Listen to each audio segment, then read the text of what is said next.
Well. Welcome in, ladies and gentlemen, boys and girls of all ages here. Welcome to Skap Live After Dark, a special, I believe it is Saturday night, a special Saturday night edition of Skap Live After Dark. Welcome into some of my regulars out there, my peeps, who I already see. Lester's Banana is Lester's Banana was the very first comment. Actually, back-to-back comments, including it's Banana Day. And Stephanie is in already talking about poor Q-Smo Jimbo as well. What's up, Stephanie? And what's up, Q-Smo? If you are here, who knows if poor Q-Smo is actually going to show up. Just looking over some of the activity here in the old chat already. We are live here on Saturday night, 10:45. It looks like moderator Gary just joined in. Let me just add him to the stage real quick. All right, Gary, can you hear me? Yeah, can you hear me? I can hear you. Yes, hang on. My headphones are all right. There you go. Testing, Gary. Testing, moderator. Yes, sir. All right, Gary, moderator Gary is here. All of you are here, or at least roughly 100 of you have trickled in here in the first 90 seconds. We're here to unpack the Eastern Conference Finals, Game 6, the decisive, the closer. The Indiana Pacers are headed officially to the NBA Finals round for the first time in 25 years. I see Lester's Banana is thirsting right now for me to eat this banana, which I do have on hand, Lester. I did not come on hand empty-handed. The banana is with me. Don't worry, I'll be eating the banana at some point here. But firstly, for those of you who might be joining and don't know, we have a regular here in the Skap Live Lounge after dark, and his handle is Lester's Banana. He's absolutely obsessed with me eating a banana. He has tried a multitude of various ploys throughout these playoffs to get me to eat a banana on a live stream. And finally, he threw a dart that finally stuck. If the Pacers advance to the finals, which I kind of thought they would, I already had called my flip-flop projection came true. I had the Knicks in 7 to start the series, and then as soon as I saw that gag job in Game 1. Which to me, again, I came on here after Game 1, like whatever it was, 10 days ago, and I said definitively, it's over. The Pacers are winning this thing in 6. Some losses count as more than one. Some games count as more than one loss. I knew New York would ultimately not be able to get over the hump of ultimately that legendary, historic, all-time choke job, blowing a 14-point lead with 2.5 minutes remaining in the fourth quarter. They were still up 9 with about 53 seconds left, I believe it was, in the waning moments of Game 1. At home, you just simply can't do it. They did. I knew it was over at that point in time. Kudos to the Knicks for fighting back to get it at least to a Game 6. They were down 20 actually in Game 3. This thing looking like a damn sweep with about maybe a quarter and a half to go in Game 3. They fought back. They then get it back in New York. They get Game 5 to send it back here into Indiana for Game 6. But, as I said, I really all along after that Game 1 was not wavering from my Pacers pick. I was convinced the Pacers would win handily tonight, and so they did. 125-108 is your final. The Knicks ultimately didn't play altogether that poorly. Unfortunately for them, Jalen Brunson and Karl Anthony Towns, really their two mainstays in the postseason, really. They had really, for the first time I can think of, two mediocre to poor games at the same time in the same game. So really the worst possible time for that to happen, unfortunately for them, as they were playing for their playoff lives. Meanwhile, on the other side, the Indiana Pacers, we've been talking about it here in the lounge. If you are new to the Skap After Dark Lounge, we've been talking about the Pacers for the last couple weeks now, and just their overall depth and just the strength of their overall core. Going 7 guys truly deep. I think they had seven guys average double dig, in the regular season, 6 right now, averaging in double digits in these playoffs. They had 7 tonight in double figures, including their entire starting 5. So everybody in the starting 5 in double figures, led again by Pascal Siakam on the heels of that bizarre press conference after their last loss in New York. But another great game for him. 2 of the last 3 games for Siakam now massive. You could say he was the impetus for them getting the win in those 2 games. And then Tyrese Halliburton, a steady, reliable game for him. 21 points, 13 assists, bouncing back from that triple single that he laid down last game. That just abysmal, embarrassing, and humiliating performance. And then off the bench, Obi Toppin, 18 points, leads the way for them. And then the always reliable TJ McConnell as well in double digits for 11. So just an overall very strong team performance by the Indiana Pacers in closing this thing out in 6 games, getting it done at home in front of the home fans. And you heard it here first. After game 1, Pacers in 6, and so it was. And now here we are. It is going to be June 1 now in about an hour on my clock here. So we are about 5 full days away from tip off in game 1. Pacers Thunder. Got to imagine that line's obviously not been set yet, but got to imagine the Thunder are going to open as lofty and overwhelming, significant favorites in that game and in the series. Speculated last night they'd be something like minus 2,000 to win this series. I just see them as an overwhelming favorite, and I think they shall be an overwhelming favorite in game 1, probably like minus 11 or something, like minus 11 or 12 in game 1 of an NBA Finals, which is absolutely outrageous. But there you have it. Nothing, I don't think, out of the ordinary or nothing that wasn't expected. I think the Knicks really could have won this series had they held on to game 1. I think they would have won this series in 7 at home in the Garden. But really, just looking back and evaluating the series as a whole now that it's finally completed and just digesting it, I think you can make a pretty solid case that the better team won this series in the Pacers. I think the Pacers were the better team.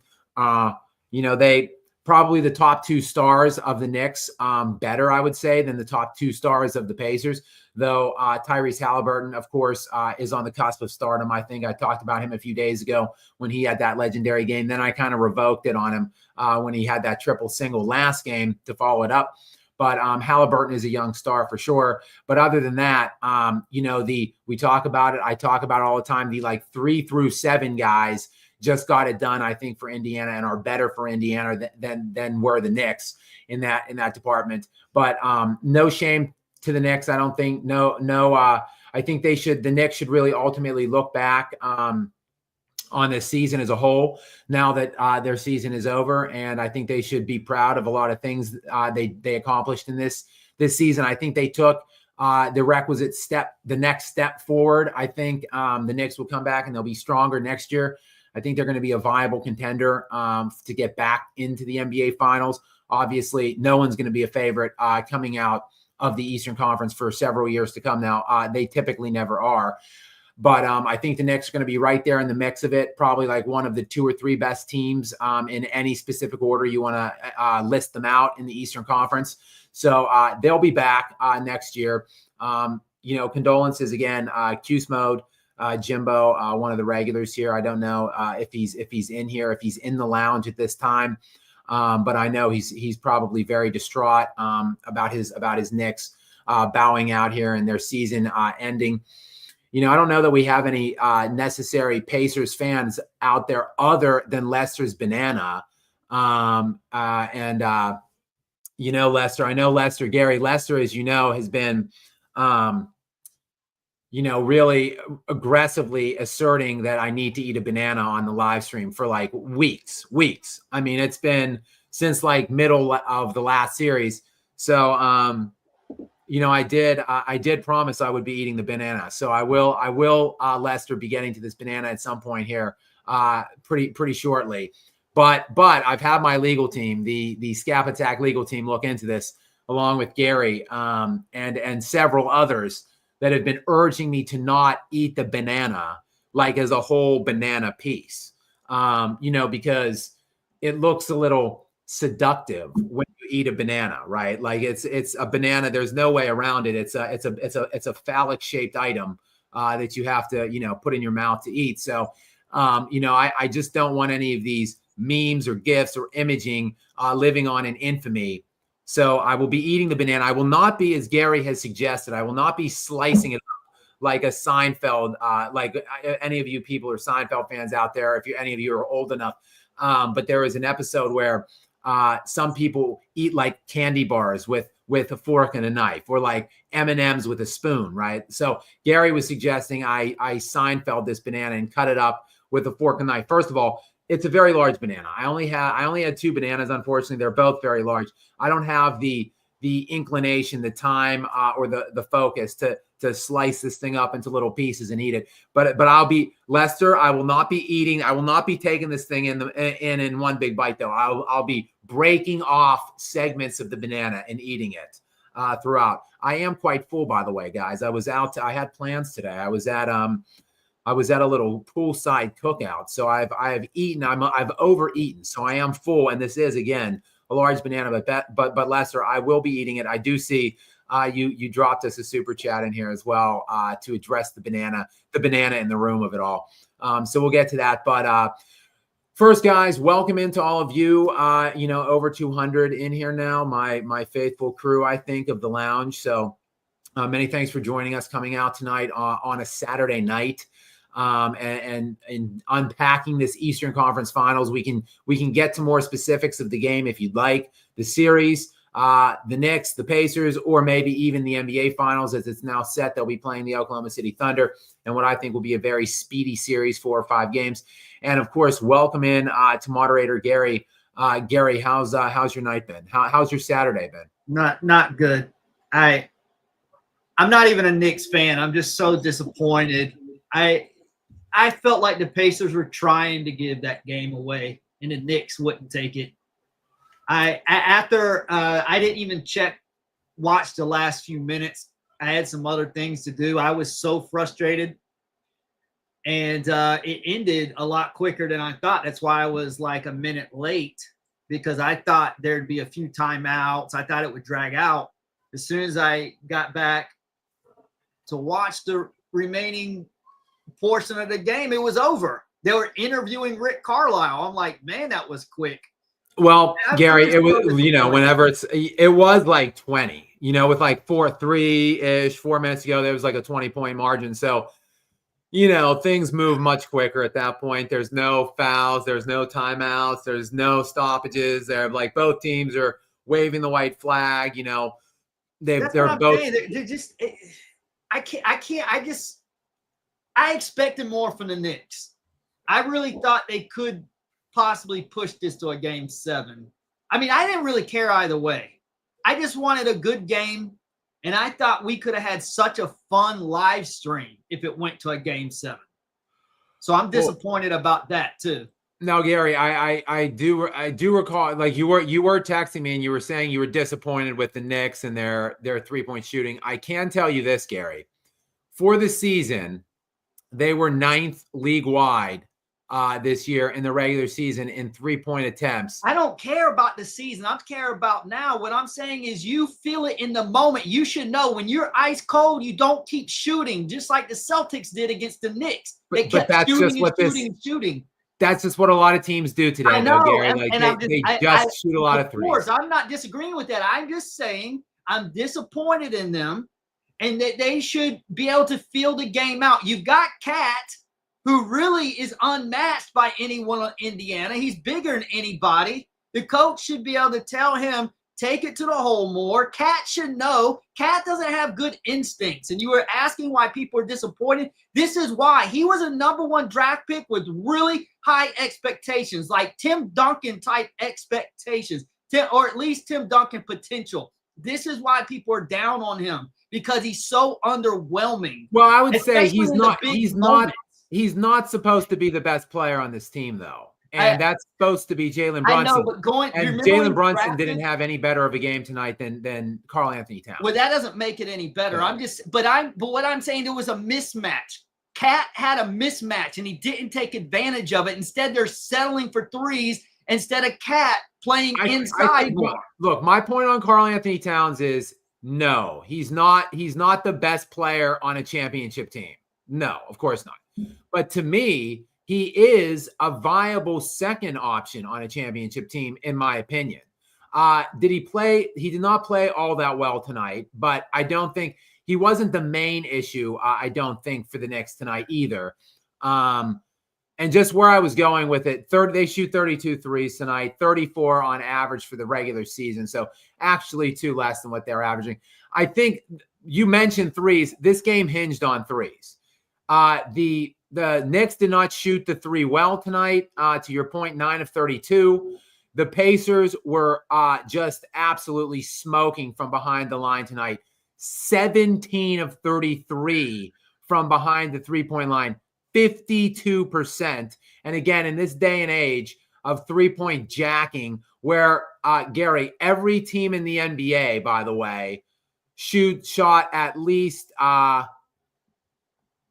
every team in the NBA shot at least 32 threes. The Denver Nuggets were the lowest three-point shooting team in the NBA in terms of three-point attempts per game. They shot less than anybody else in the league this year. Denver Nuggets did 31.9, so 32 for the year. They shot the least, so every team in the league shot over 30, averaged over 30 three attempts. And like I said, the Knicks with 34, which is about actually pretty low. I misspoke. The Knicks are actually 27th in the NBA in terms of three-point attempts per game. 34, actually very low based on league average on the year. And they actually shot 2 fewer tonight than they did on average for the year. But it was the Pacers, though, the Pacers that shot over 50%. So as I was saying, when you're in today's day and age of the NBA, when you're shooting 30, most teams are shooting 34 or more. And if you make 50% of them, you're going to win virtually every one of those games that you play, unless they turn over like some insane amount, like unless there's like a crazy amount of turnovers or something else going on. Now, the Knicks, they were for most of the game beating the Pacers up on the glass. That even the Pacers kind of evened that. They slimmed that advantage down 41-36. But, for a while, the Knicks had about a 10 to 13 rebound advantage. But, other than that, the turnovers, look, the Knicks turned it over 17 times, slightly high, shot the 3 ball poorly. And it is what it is. I think they were just, Gary, ultimately, I understand your disappointment here, but I think it just is a matter of this was a very evenly matched series. I think the Pacers, arguably better top to bottom of a team than the Knicks. And the Knicks, they choked it away in game 1. I've been saying it for over, nearly 2 weeks now. This series ended in game 1. And I said it after game 1. You can't win a series in the first game. I've never seen a series won in the first game of the series, but you can lose it. And the Knicks absolutely lost and choked and squandered this opportunity away in game 1. And they were never going to make it back. They compounded the choke, the issue, by losing game 2. Like realistically, even that it got to a game 6. To me, was a valiant effort by the Knicks because they were down 0-2 in this series and lost the first 2 at home. Like that's very rare. Like usually that's sweep city. And point in fact, the Pacers were up 20 in game 3 at home in the third quarter or the late stages of the second maybe. And the Knicks fought back and somehow fought back in the series, got to a game 6, but ultimately ran out of gas tonight. It just this just was not meant to be for the ill-fated run this year of the New York Knicks. But as I said, I wouldn't think. Look, this is the first year with Karl Anthony Towns. Not a great game tonight, not a terrible game. I think Brunson wears more of the blame tonight. I think he eats a larger piece of the blame pie tonight. He is, I do believe, correct me if I'm wrong, he's first team All-NBA this year, right? He was the fifth. He was the fifth entrant to that first team All NBA. Let me just make sure I'm not crazy. All NBA teams. I'm fairly certain that this year the first team was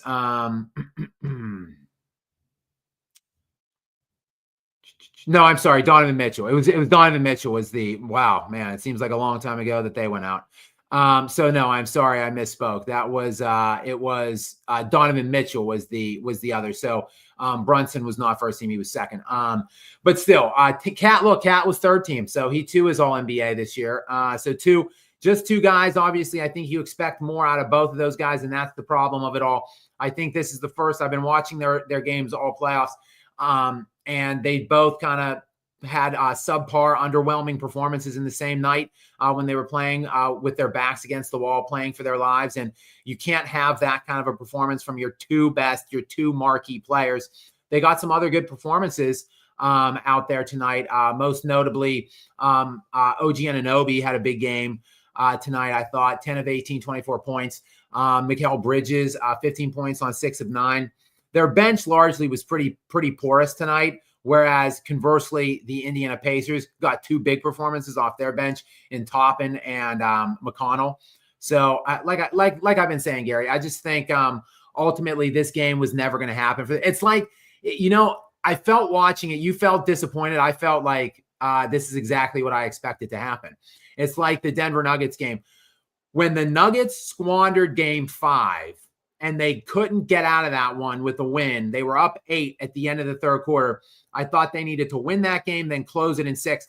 When they failed to win Game 5, everybody came on here and said after Game 6, oh, have faith, Skap, they're back into Game 7. No, the Game 7 was already decided, in my opinion.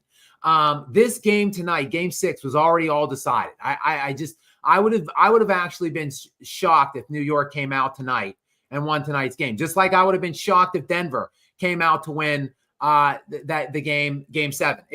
You can't, again, Gary, lose Game 1 and 2 like the Knicks did and expect to get this to a 7. You just can't. Go ahead. I'm not contesting. I'm not disappointed in the outcome. I'm disappointed the way the Knicks did not keep it closer, and they did not look good at all. Just like the Celtics when they were kind playing. Kind of like the Nuggets losing by 40 in game 7. No. That happens once in a while. That's a fluke. Remember the Lakers lost to the Pacers by like an outlandish amount in Game 5 in the 2000 finals. That just happens once in a while. It's a fluke thing. What I'm saying is I did expect the Pacers to win tonight, but I thought it was going to be a lot closer. I thought it was going to be a nail biter. I thought it was going to be one of those back and forth games. And the Knicks did not take advantage of their opportunities. That's what I'm disappointed. It's the lack of effort. I don't go down on teams. I don't get down on teams who lose. I get down on teams that play dumb. If you can play well and still lose a close game. But Gary, here's the thing. There's really just no way around it. The games were just kind of predictable, I think. Like, it's almost like the Knicks just knew they weren't going to win tonight. Just like the Pacers just knew they weren't going to win last game. Like when I thought the Pacers could and would win that game if Cat was not able to play or if he was hampered in any way. He came out, played well in the first quarter, and it was the Pacers were just like, okay, whatever. Like, congratulations, guys. Like, we're just going to go ahead and mail it in now after about 6 minutes played in this game, and we'll just get it next game in Indiana. And then it looked like New York got there tonight. They're like, okay, well, we did what we did all we could do. We didn't lose in 5. We avoided the gentleman's sweep, and we didn't lose at home. So, okay, congratulations, Indiana. Like, I hate to say it like that, but it did. It just looked like predictable. Like most of these games after the Game 1 stunner, I think most of these games were like just pretty widely predictable throughout the series, and it went exactly the way you expected it to be close. I expected the Pacers to blow them out tonight. So I guess we were expecting two different things. This game, I'm not surprised in the least by what I saw tonight on either side of the ball. I think Gary, had you given any New York Knicks fan or player before the season started, so back in like September or early October said, hey, you're going to lose, you're going to be in game 6 of the Eastern Conference Finals, I think every single one of them, players and fans alike, would be like, okay, that's a successful year. Now, the way it went, though, the fact that they beat Boston, the fact that Cleveland bowed out to injuries, obviously this looks underwhelming now and disappointing. Like, to go out to, because I think when it became Pacers-Knicks, when that became the setup of that was the matchup to get into the NBA Finals, I think the overriding sentiment was, oh, New York's going to the finals here. And I mean, I was riding that wave as well, I have to admit, Gary. Into game 1, I thought Knicks in 7. Right. But then after game 1, like, it just all went bad. So the Pacers tonight, they didn't even blow. I know the score is lopsided, but it's not even that they blew them out. They just benefited from the Knicks' poor play. It's not like they came out and just imposed their will on the Knicks. They benefited because the Knicks played like crap. It's a total crap. Well, Gary, ultimately, look, what did we actually have? What are these two teams? The 3rd and 4th best teams in the conference? I know, but still, it doesn't matter at this point, though. It doesn't, because they could have still kept it close. It wasn't like the Knicks did this to the Thunder. I would understand that. These teams are pretty even though they have different styles. I was expecting some dramatic theater tonight. And I'm just so underwhelmed and disappointed by this lackluster effort by the Knicks. They just went out like a fart in the wind. Gary, I'll tell you this. The Knicks are everyone who watches me or pays attention to me knows I'm a little over obsessed at this point with advanced metrics and analytics. And I look at SRS as a big metric I look at. It's called Simple Rating System. What it is simply is it looks at your team's margin of victory when you factor in every win and every loss all year. So, if you win one game by 10 and you lose one game by 10, your margin, your net differential is 0, because that, you add all of it up. So for all 82 games, you add up the margin of differential, and then you apply the strength of schedule and the strength of opponents that you played in order to reach that differential. It's a pretty easy metric to read and to hash out and to understand. And typically the teams with the best SRS are the ones that are generally so the Oklahoma City Thunder this year had not only the best SRS in the league, but the best SRS in NBA history. Eclipsing the former record holder of it was the 72-10, 95-96 Chicago Bulls. Anyway, the Knicks had the 9th best SRS in the league this year. So they are essentially the 9th best team in the NBA. I don't even know. The Pacers are even worse. I'm not going to count all the teams down. They look like they're 15th or 16th best in the NBA this year in SRS. So we had, honestly, Gary, just 2 average to mediocre teams playing in this series, unfortunately. I think, shout out to the Knicks and Pacers for capitalizing, but I think the whole basketball watching world has been eagerly awaiting Celtics and Cavs all year at this point. Right. And like those were 2 really good. Those were the 2nd and 3rd best SRS rated teams in the league. So you had the Thunder, which was 1, the Celtics were 2, the Cavs were 3. So those were the best. Those were the 3 best teams all year. Everybody wanted to see Cavs Celtics here. And then maybe the team that survives this series between those 2, can they push the Thunder or make that interesting at all? Now we have, again, the Pacers. You know what? I will count it out. 9th, they are. In fact, Milwaukee and Detroit both had higher SRSs than did Indiana this year. Now, Indiana finished higher in the standings, but both Detroit and Milwaukee were higher on the SRS scale. So that makes them at best 11th. Then they're the 13th best SRS team in the league. So we have the 13th best team basically in the league this year, playing the best rated SRS team in NBA history in the Oklahoma City Thunder. Good luck, Indiana. Like, that's why I've been saying this is just such a massive and total mismatch. And I think it's just going to be an absolute bloodbath in the NBA Finals starting on June 5th. That won't be a very long series. We can probably count on that one being 5 at best. But there you have it, guys. We do have the NBA Finals finally is set, and it is Pacers by virtue of a 125-108.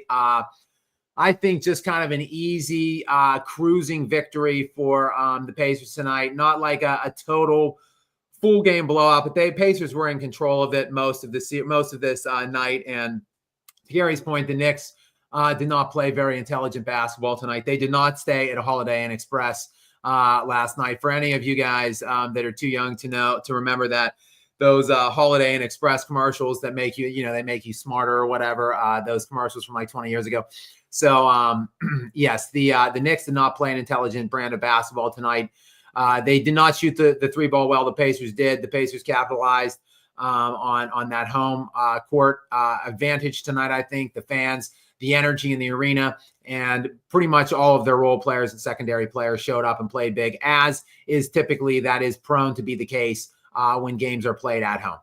We are now over the 30-minute mark here in the Skap Live lounge here on a Saturday night with 350 people checking into the lounge. Shout out to you guys who are on the lounge, in the lounge with me and moderator Gary tonight.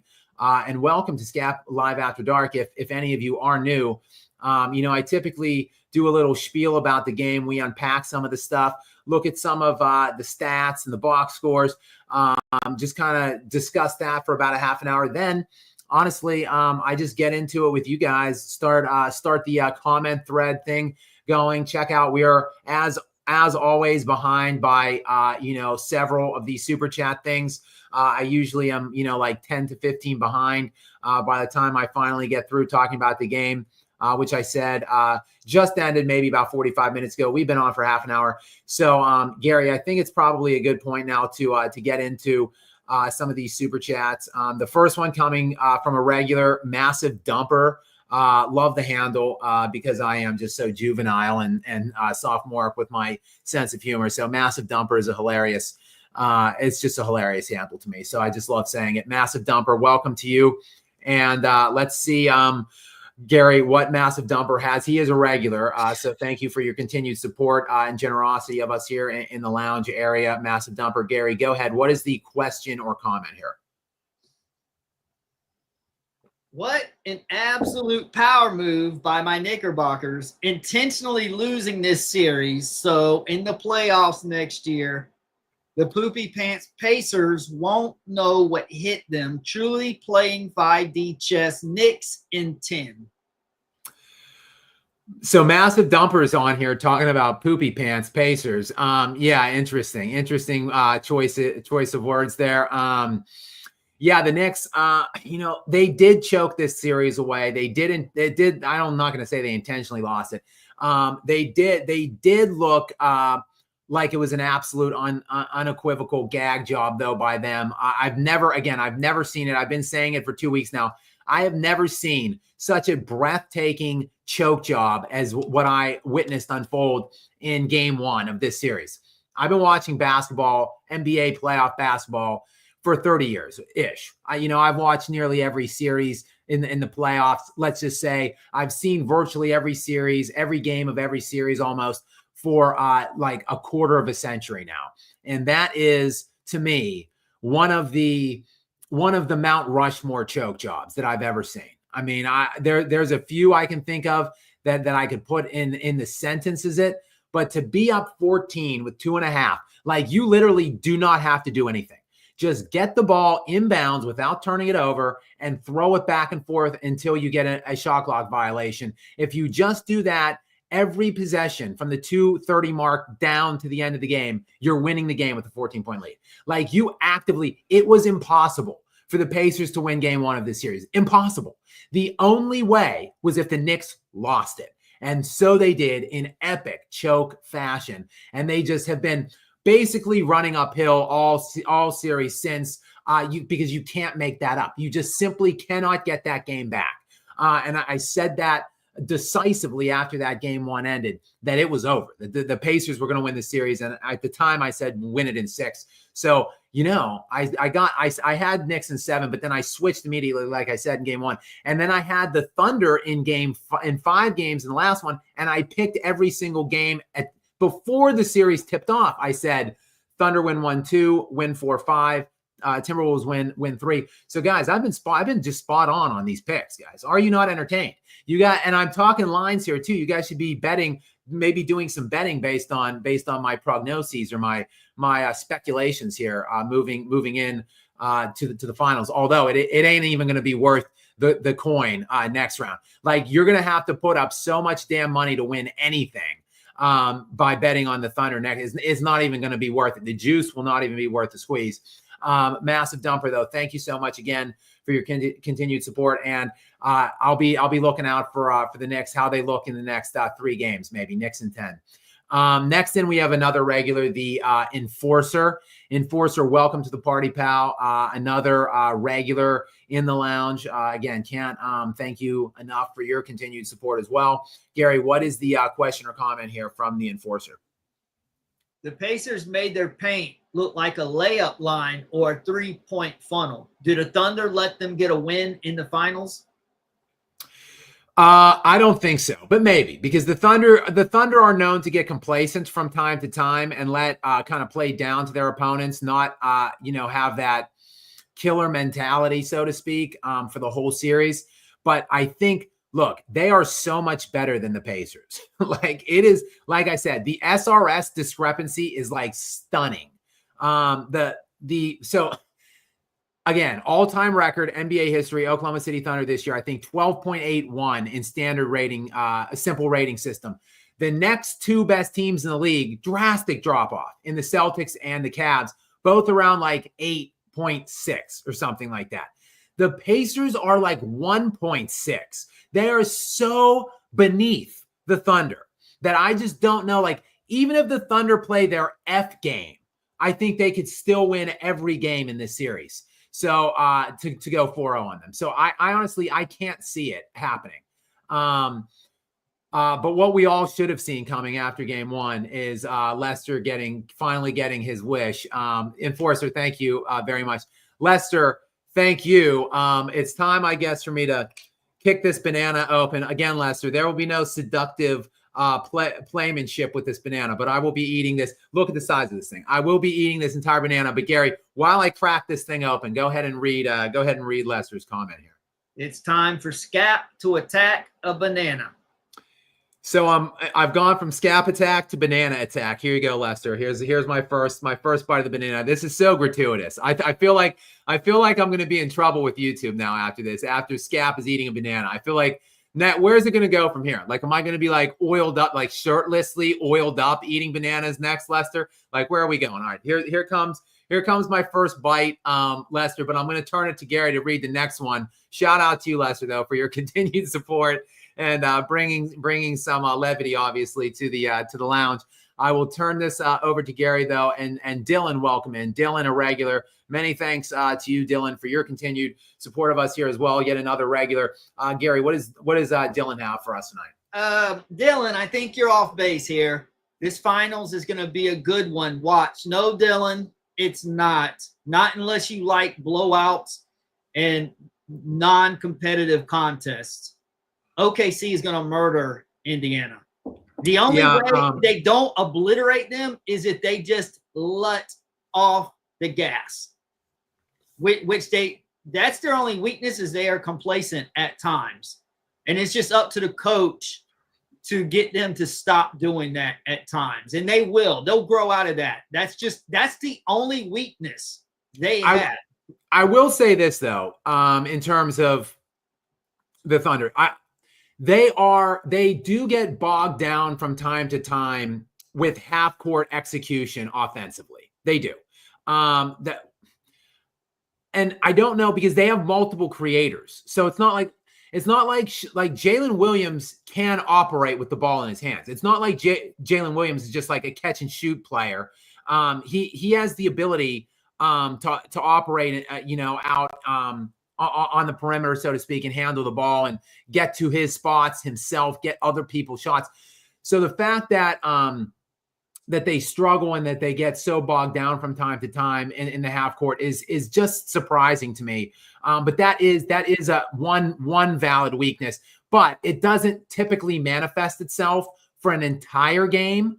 And then it doesn't for more than maybe one game of the series. So it's not something I don't think that you can hang your hat on in terms of being able to beat them on that. They obviously Denver deployed a zone, which I think Minnesota is so talented defensively. They have such good individual defenders. I don't think they were capable enough to deploy the zone. Like they don't play zone throughout the year, to the best of my knowledge, much because they have such advantage in their one-on-one man defense. Whereas the Nuggets, who stink defensively, they went to the zone quite aptly. And when Adelman went to it in that series against Oklahoma City, and like it stifled the Thunder from time to time for large stretches of the series. Actually, they were confused by the zone, and the Nuggets played it to perfection.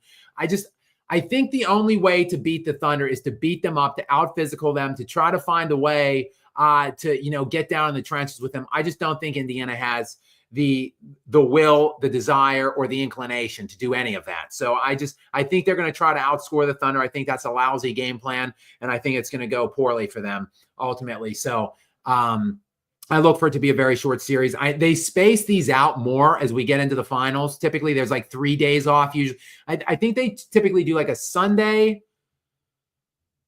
Thursday, Sunday thing, or I don't know. It's generally split. Like it's typically a little more space. So we'll get a little bit. I've got it. Let me go over it real quick. Okay. You can take another bite. I'm going to go over it. Here's the schedule for the finals. We're going to start out Thursday on the 5th, and then Sunday on the 8th. Those are both in OKC. Then we go over to Indiana Wednesday the 11th and Friday the 13th. Then game 5, if necessary, Monday the 16th at OKC. Then if there's a game 6, which I doubt there will be, but if there is, it'll be Thursday the 19th at Indy. And then a game 7 would be the 22nd at OKC. And so the format this year is going to be 2-2-1-1-1. Right. That's the way it is always. It was 2-3-2 for years. In the 80s, I think they went 2-3-2 for the finals. No, it's been it was 2-3-2 for a while. That was more recently they went 2-2-1-1-1. From the 80s till I believe the 90s, it was 2-3-2. It was 2-3-2 in the 90s. Yeah, and the 2000s. 2010-ish. Right. Yeah. But that's not the 80s. They went back to it. They so from like the 1980s to 2010-ish. So for like 30 years, it was 2-3-2. Right. And then they switched back for like 10, 15 years now. It's been back to 2-2-1-1-1, which it is the whole playoffs before. But I can't believe, actually, Gary, that's really late. Like, for me, the line of demarcation for me, oh, look, Luna's joining the lounge. Come on up, little girl. Come on up, buddy. Little Luna has popped her little head into the lounge. My best friend / assistant. Luna, do you want to say hi? You can't really see her right now. Let me just get Luna. She wants to say hi, guys. Oh. Yeah, little Luna's here. All right, Luna. Oh, Luna is just wanted to say hi to you guys. All right, little one, go ahead back.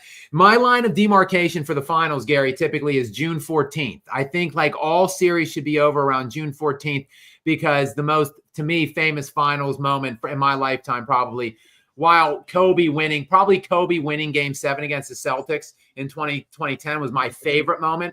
But like another big memory of mine, June 14th, 1998, Michael Jordan, the game winner over Russell to win his 6th and final championship in Chicago. That game, famous game, played June 14th, 1998. I was at if my mom is watching, I talked about my mom the other night. Actually, that does remind me. I did want to pull up this one. I want to pull up this one super chat because we were on last, I think it was last time, right, Gary? What's that? What do you ask? I believe we missed let me get the right one. We missed the screen. We missed a super chat last. Typically, like I say, I always read all the super chats. I won't. They sent it after you signed off. Correct. Yeah. Correct. So let me just hang on. Let me just take this one down for a second. We'll get back to this comment. We're actually kind of answering that one by Dylan, but yes. So one trickled in though, as I will never go out of one of these without addressing every single super chat. But some of them come in after I already sign out. So I talked about my mom throughout the end of the last live session, how my mom she was a big Kobe fan. And we actually traveled. We saw multiple games of Kobe's together throughout his career. She saw a number of games with me. I lived in Philadelphia for a number of years, and she would come into town. I grew up in Pittsburgh, so she would come with my dad. My dad wouldn't go to the games, but my mom and I would go to the games and watch Kobe play the Sixers. We saw Kobe and LeBron play in Cleveland, and we saw Kobe play in New Orleans, his third to last game ever.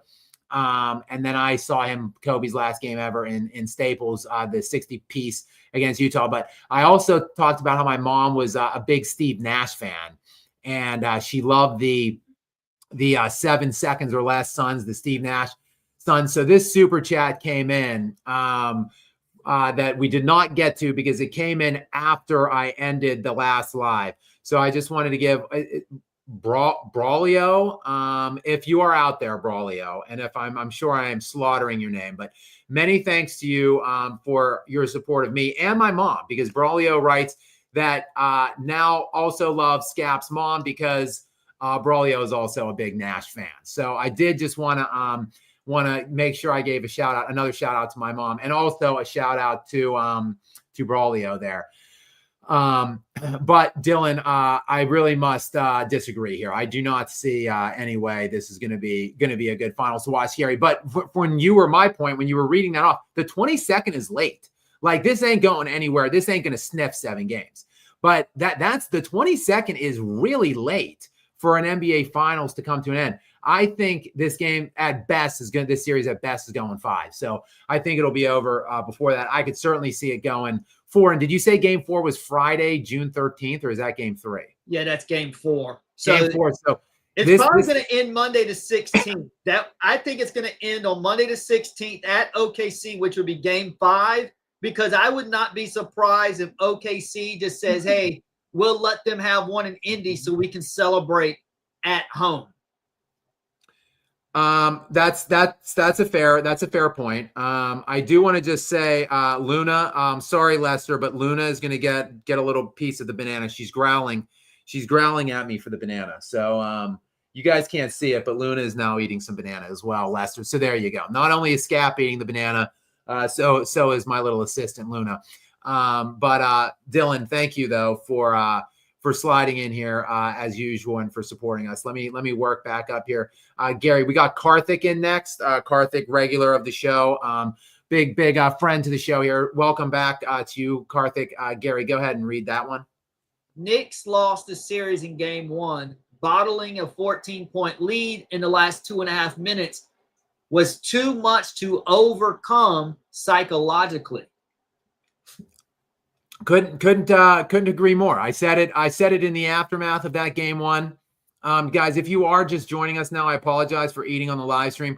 I'm eating a banana because one of our regulars here, Lester's Banana, has been trying to get me to eat a banana on the live stream, and I for whatever reason I agreed that if the Pacers got into the finals, I would do that. So I'm working on my banana right now. So because it's a large banana.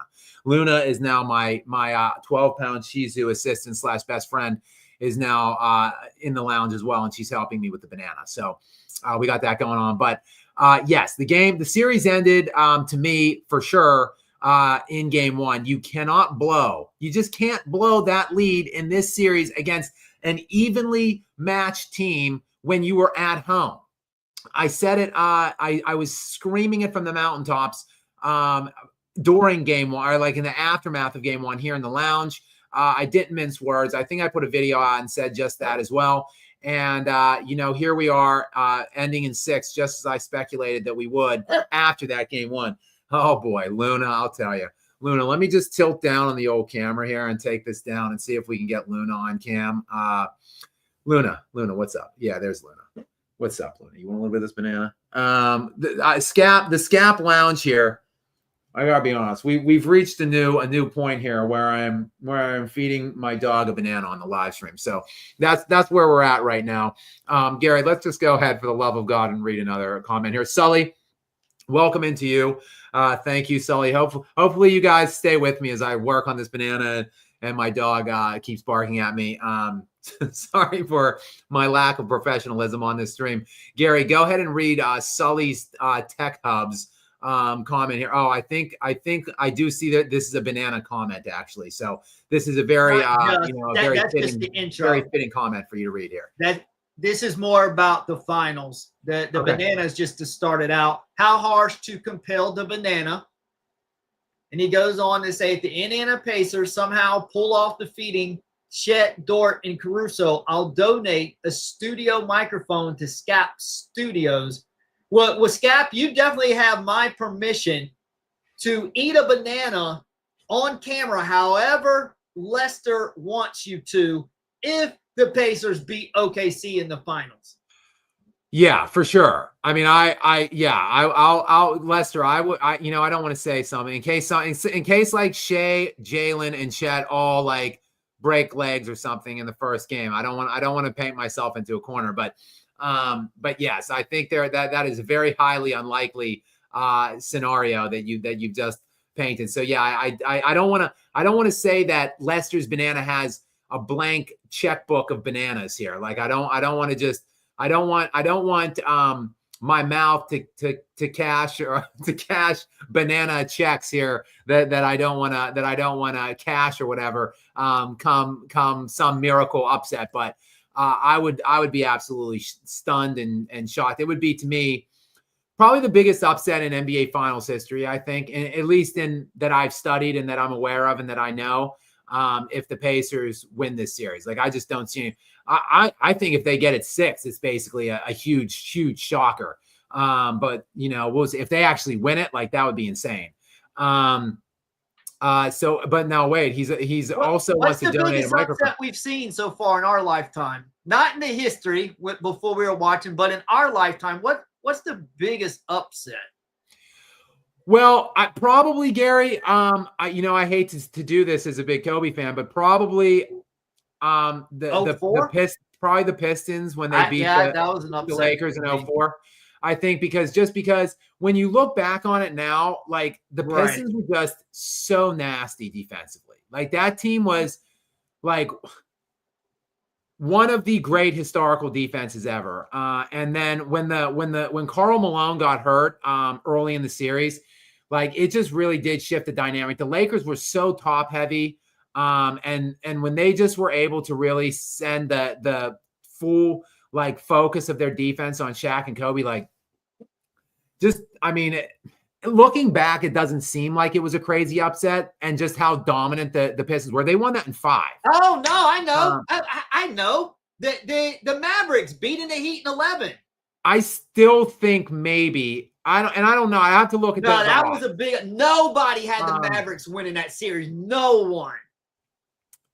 Did you really think the Mavericks stood a chance? But Gary and Gary, look, I think the Heat were actually a choke job. I think, but we didn't know that at the time. But look, I'm just being honest. Like I think probably the expectation at the time from what the I'd have to go look and find out. I'm not going to look at it now, but I'll look at it at some point. My guess is in Las Vegas at the start of the series, the Lakers were bigger odds to beat Detroit on favorite than the Mavericks or than the Heat were to beat the Mavericks in that finals. I would think, but I don't know for sure. And I think that the favor line we're going to see in this series for Oklahoma City is going to be astronomical. It will be more. It will be bigger than whatever the Lakers were favored by in 2004 and whatever the Heat were favored by in 2011. So just get ready for that.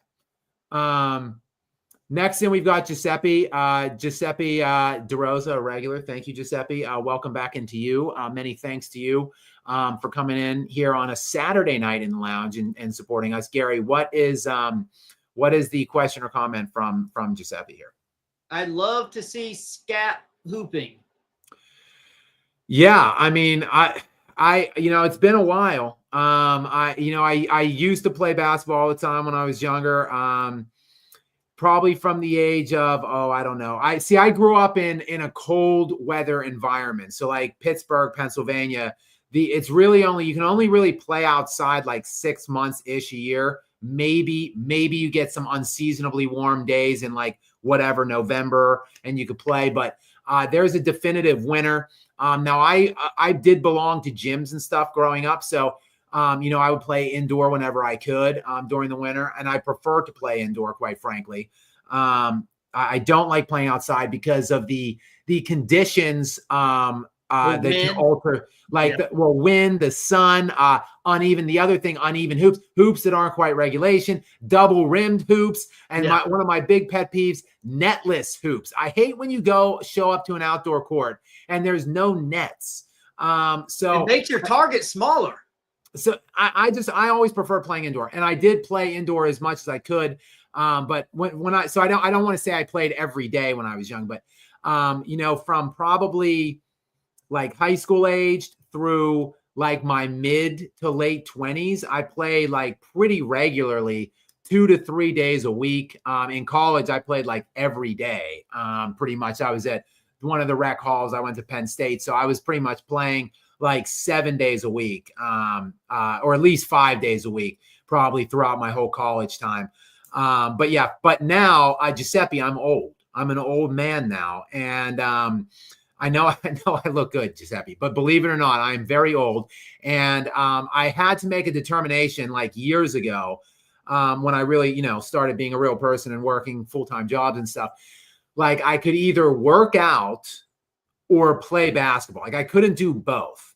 And to me, like playing, but I don't want to slander the sport of basketball or anybody out there who gets their exercise from playing basketball or other sports. I don't view basketball or soccer or whatever. Like, I don't think that's working out.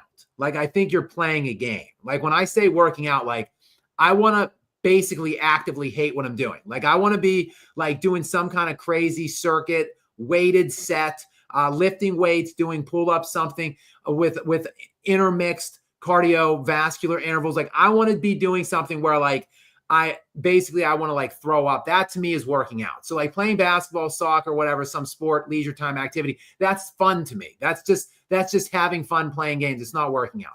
So I decided years ago, I made the determination I was not going to really play sports or games anymore because I really only had time to do either work out and maintain the physique, Giuseppe, or, have fun and play games. And I felt like it was time, like I just wanted to keep the working out in instead. So, I haven't touched a ball probably.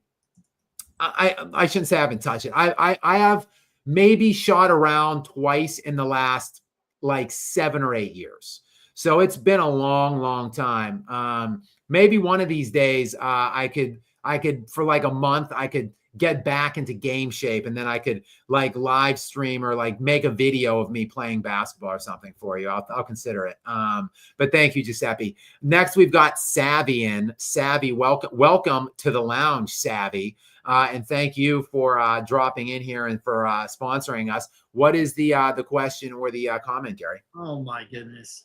No, Savvy, no. Knicks gonna win next year. Just wait. Rest bias. No, the rest had nothing to do with the outcome of this game. The Knicks had a terrible game plan, terrible execution. No. I'll say this, Savvy. The series was lost again. I keep saying it. There's been comments about it. I've affirmed that I do agree with these comments, and that I have been saying it for like 2 weeks now. The series was lost in game 1. And the refs didn't rip away a 14-point lead with 2.5 minutes to go. Like again, they didn't. The Pacers or the Knicks didn't have to do anything at all. I keep saying it. Like just go in, just play keep away. get the ball in bounds, get it past the timeline, the half-court line within the first 8 seconds. Don't get a backcourt violation. And when you get it over, just go into put 4 guys outside the three-point line and just pass it back and forth. Don't even look at the rim, because you take the risk of a deep miss, deep rebound, trickle out, king of fast break. No, take the dead ball turnover. Just eat that shot clock violation. Get back, set your defense. Don't give up the 5 threes in a minute that they gave up. And then Bob's your uncle, so to speak. And then you win game 1. And then you probably win the series in 7. So the officials didn't do anything to rip that 14-point lead away from them in the last 2.5 minutes. That was just them throwing up all over themselves on their own accord, Savvy. But we'll see. I tend to think next year, I think the Cavs are going to use this season as a stepping stone. I think they had a lot of unfortunate, untimely injuries in the postseason this year. I think with the Tatum injury, which, look, the Cavs are the best team in the East anyway this year. They were the 1 seed. I think I misspoke earlier. I said the Celtics had the second best SRS this year to the Thunder. It wasn't. It was the Cavs. The Cavs were the second best team in the NBA this year, by and large, for the season. They were the best team in the East this year, not the Celtics. Now the Tatum injury factored in. I think the Cavs are going to use this experience in the postseason this year as a learning process. They're going to come back, be better next year, hopefully avoid the untimely injuries that they got in the playoffs. And I think the Cavs are probably going to win the East next year. But that's my far too early to speculate call on that Eastern Conference. But thank you, Savvy. And welcome into Art Chesser. Thank you, Art Chesser, another regular to the lounge who actually has 2 in a row now. So we'll read this first one and then we'll jump to the next one from Art Chesser. Gary, go ahead with this first one. And thanks again, Art Chesser. Well. I love when you say this. Indy in 6. Okay. So, well, first of all, well. So I do say well quite a bit. Or you know what? I begin with, typically, as everyone knows, I actually didn't even know. The beginning of my channel, I didn't necessarily go heavy, to start my videos. And then it just kind of became a thing. Someone actually called me out on it a couple months, 6-7 months ago. They're like, yo, Skap, why do you always say well? Why do all your videos start with well? So then I started thinking about it, and I was like, you know what? They do all. So then I made it a cognizant thing where I consciously was going to start every video with well, every video that I could to reason. And it's pretty much every one of them. I'd say 98% of my videos begin with well. And when it's something that I really am feeling saucy about, particularly, I will use the 3 wells. I will go to the well 3 times. Well. And, I basically did the 3 wells tonight, not because it was something I was feeling saucy about or necessarily that, I was very excited about. It's just, I saw there was a lot of banana commentary going on. There was some banana banter in the chat before I even came on live. So I was just kind of cracking up about that. Lester's banana came in and was the first 2 comments talking about me eating the banana, and Stephanie came in then and said Lester's already in here, she's dying, and I too was dying at these comments. So when I hit the live, ultimately I went with the 3 wells as a banana homage. So Lester, that well was a banana shout out to you. But thank you, Art Chesser. And the next one, what is what? I'm sorry, Gary. Go ahead and read the next one. Sorry. Any idea why Indy just plays with yellow? I'm not sure, Gary. What is the? Do you know what is the? Am I misreading this? What, Art Chesser? I'm not certain if I understand the question, Gary. What do you understand? What he's getting at here? At first, I thought yellow means cowardly. At first, I thought he meant that, but now I was thinking he's talking about the uniforms, but they're yellow and black, or really, really navy, really dark, kind of like the Chicago Bears are really dark blue.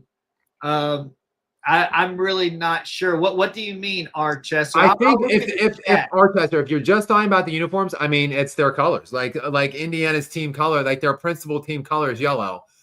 So and typically it's the home team decides what they wear, and then the road team then has to react in some way. Like they have to play with like a different, like a markedly different color. But yellow basically, I feel like can be applicable. Like if you're at home, you can just pick yellow. And then I feel like the road team typically goes with a darker power color or whatever when they're the home team. So then they could use yellow works as well on the road. So that would be my speculation on that, but not totally sure. But actually Archester, we're going to skip ahead one to Archester because Archester is back in again in one super chat down. So we'll be right back to Skap's Extra Strong Cologne. And I am already gripping with anticipation. I am eager with anticipation to see Skap's Extra Strong Cologne's latest avatar update. I do see that it has been changed. So we'll get to you in one moment, Skap's Extra Strong Cologne. But just want to jump to Archester for a third straight super chat. Thank you, Archester, so much for your continued generosity here for us. And Gary, go ahead and read this latest one from Archester.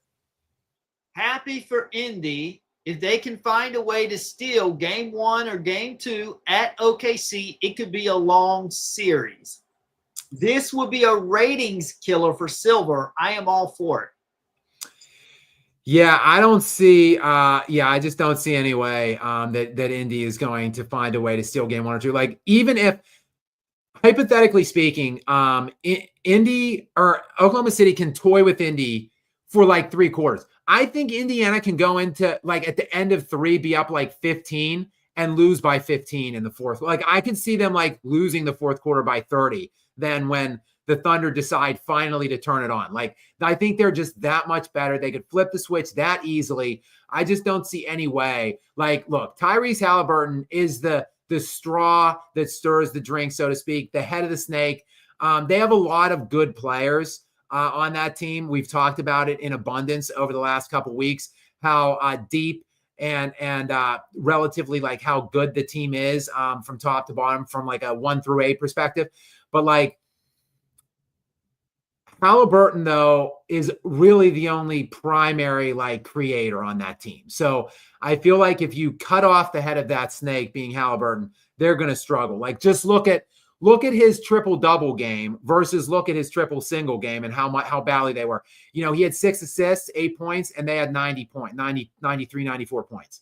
So, like, basically you're telling me they just have to stop Halliburton, and then that they're going to stop. They're going to just completely kill and shut down Indiana. Like, good luck, Halliburton. The amount of defensive specialists on the perimeter, big, strong, long, athletic, defensive specialists on the perimeter that they're going to throw at Halliburton. Like, good luck. Like, that's going to be a long, hard, but short series for the Pacers. It's going to be a long, hard series for Halliburton, but a short series for the Pacers, in my estimation. Halliburton's going to look really bad in that next series. I'm pretty confident in that. Okay, Gary, help me out. It's slightly too small. Is that Flavor Flav? Is it Chuck? I can't tell exactly. It's definitely a fur coat with Viking horns.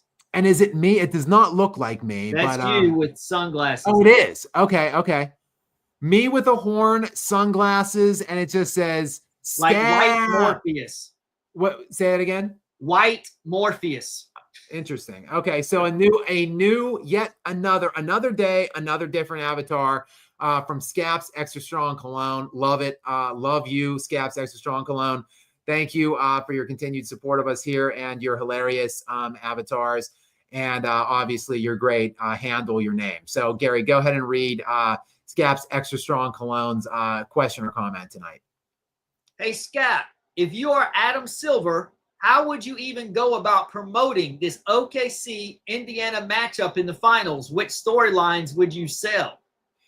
Yeah, this is going to be dreadful, honestly, for the NBA. I think the only thing you can really pump up if you're the NBA now at this point is like, even though they haven't done it all year, even though I've been doing it all year, but nobody really else has, the only thing you can really go to now is come and look at the beginning of this dynastic team in Oklahoma City. Like, this is the beginning of the next one. Like, you know, we had the the Warriors in the 2012, 2014s. We had before that, really no dynasty other than like Kobe was a dynasty in and of himself. Duncan was a dynasty in and of himself. Other than that, like a team that like had the same like principal core, like you have to go before, other than the Golden State team, you have to go back to the Bulls basically in the late 90s. So like basically that's all Silver and the NBA can do at this point. Like just try to plug Oklahoma City as this juggernaut, like budding dynastic super team thing that like come see them win their first one. Because other than that, this is going to be a very uncompelling series. You have two minuscule markets, two, not widespread. These are two really good fan bases in the cities, but not like global or even like spread out like around the US. Like they're not big. It's not the Lakers. It's not like where like half the basketball population are Lakers fans or something like it. So it's two small markets, two small fan bases, and it's a series that is going to suck. Quite frankly, it's just going to stink. The Thunder, I think, are going to win in 4-5 at most. That would be a truly merciful fifth game, really a true gentleman's sweep, because the Thunder would have to be very gentlemanly to give them that one game. And I think in the 4 games that they win, it's going to be like 15-point wins, everyone. So unfortunately, Skap's extra strong cologne. I don't think there's much. Sorry, I had a little tickle in the throat there. It must have been the banana. I don't think there's really much the NBA can do at this point. This has the makings. It has the potential to be the least watched finals, I think, ever. Sorry, I have something going on here, a little bit of a cough. The 2 least watched finals in NBA history. Excuse me, guys. Sorry. Take a drink. What's that, Gary? Take a drink. Gary, do you want to take while I corral this cough? I don't know what's happening here. It must be the banana. While I corral this cough, Gary, without looking, I know the answer. Do you want to take a guess of the 2 least watched finals in NBA history? Oh, wow. Okay. I'd have to, is it somebody within the last 20 years or so, I would assume? Oh, got to be the Lakers and Heat. That's probably the number one. Another one, I'm thinking, what other one was LeBron in? Raptors and Warriors, maybe? I don't know. People may have been interested in that. This is going to hurt you, Gary. This is going to hurt you. Spurs and what, Nets? Bingo. Those are the 2. You named them both. The least watched by average, like 7.5 million people watched the Heat and the Lakers and Heat. LeBron's 4th and likely finals appearance. 7.5 million watched on average for the 6 games. It is by far the stinkiest, lousiest, least watched final series in all of NBA history. The only other series, I believe, ever that had under 10 million per game watching at least would be that Spurs-Nets series. Still, with that one, Gary had about 9.5 million watching, I think. So this one, I think, has the potential, has the makings to be less than that Miami Lakers series, less than 7.5 million. I really do believe it. Maybe the closeout game. So whenever some team is about to, obviously the Thunder, whenever they're looking like they're going to win the series, maybe people want to flock and see them, whatever, officially win it, hoist the trophy, name the MVP, blah, blah, blah, all that stuff. So maybe the elimination game, maybe.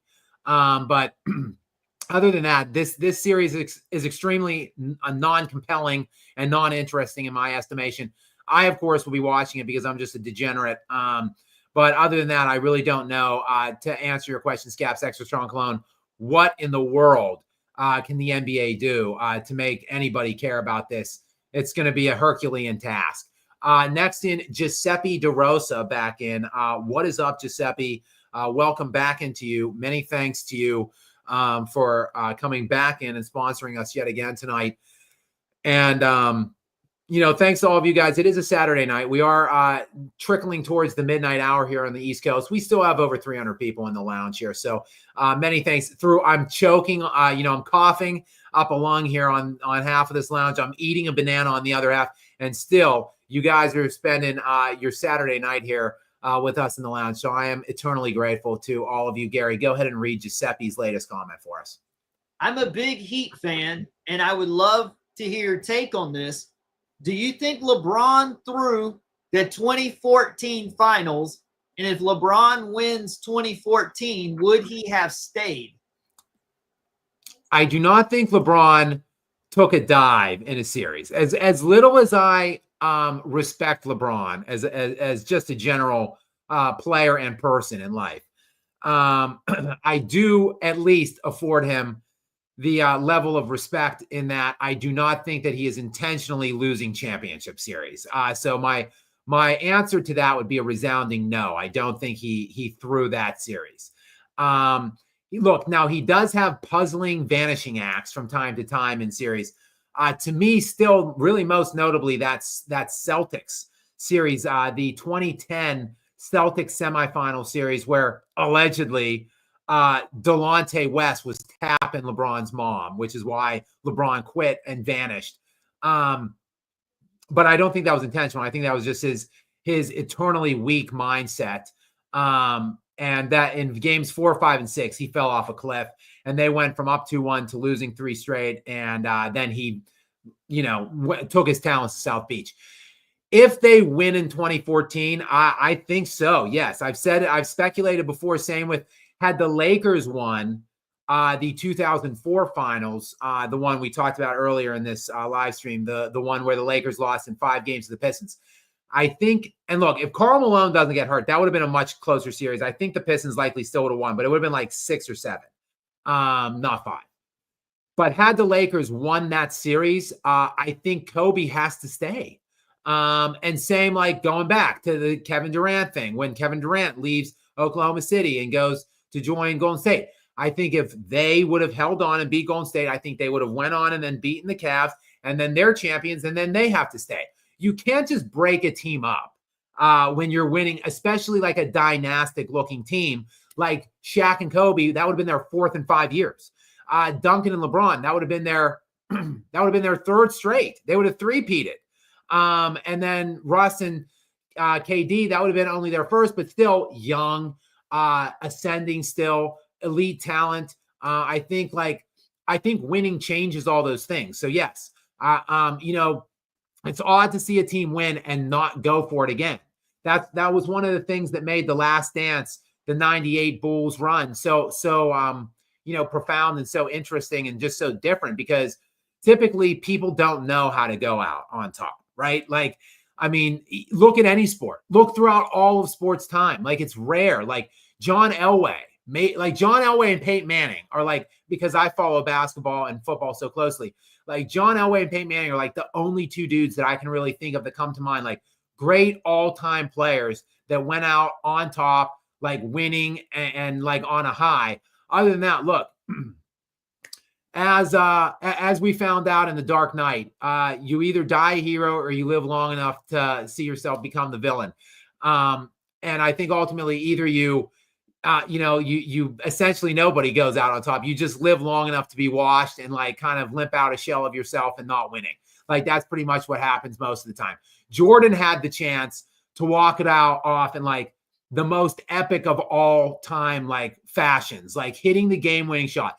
First of all, they're down multiple possessions. Jordan with the layup, steals it from Malone, brings it back up, hits the game winner over Russell, his 2nd straight three-peat, the three-peat repeat, 6 in 8 years, finals MVP, like the greatest way for the GOAT that you could ever imagine. And then he had to come back and play with Washington, I think, and kind of depreciate that exit a little bit with Chicago. But to answer your question, Giuseppe, no, LeBron did not throw the game or throw the series, I don't think. And yes, I think he would have stayed had they actually won that one. We next have Xavier DeGodin. Welcome in, Xavier, a regular, a friend, a great friend of the show. Welcome into you, Xavier. What is the question or comment tonight? This is going to be a tough one. I am perplexed at who Skap's favorite player of all time is. I have no idea. Dripping with anticipation here. Who are you guys' personal favorite NBA players ever? So Skap, let's just skip your Kobe and Jokic and even Jordan, and let's start naming some other guys. Quite frankly, Gary, like those are really it. I mean, I admire old time players like Hakeem Olajuwon. I love Hakeem. Like I think Hakeem would be in he's probably my top 5 favorites too, and he's in my top 5 best, greatest.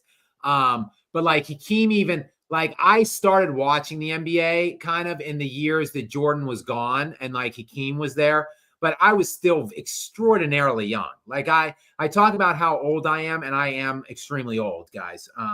Old as dirt. But still, though, I was like I was like 11 years old when I saw Hakeem, when those middle years when Hakeem was winning, like 10 years old or something like that, when Hakeem was winning his 2 championships. So like most of the guys I really respect and admire actually, quite frankly, played before I was really watching them. When I was 12, 13 and Kobe came into the NBA, or even younger than that when Kobe came into the NBA.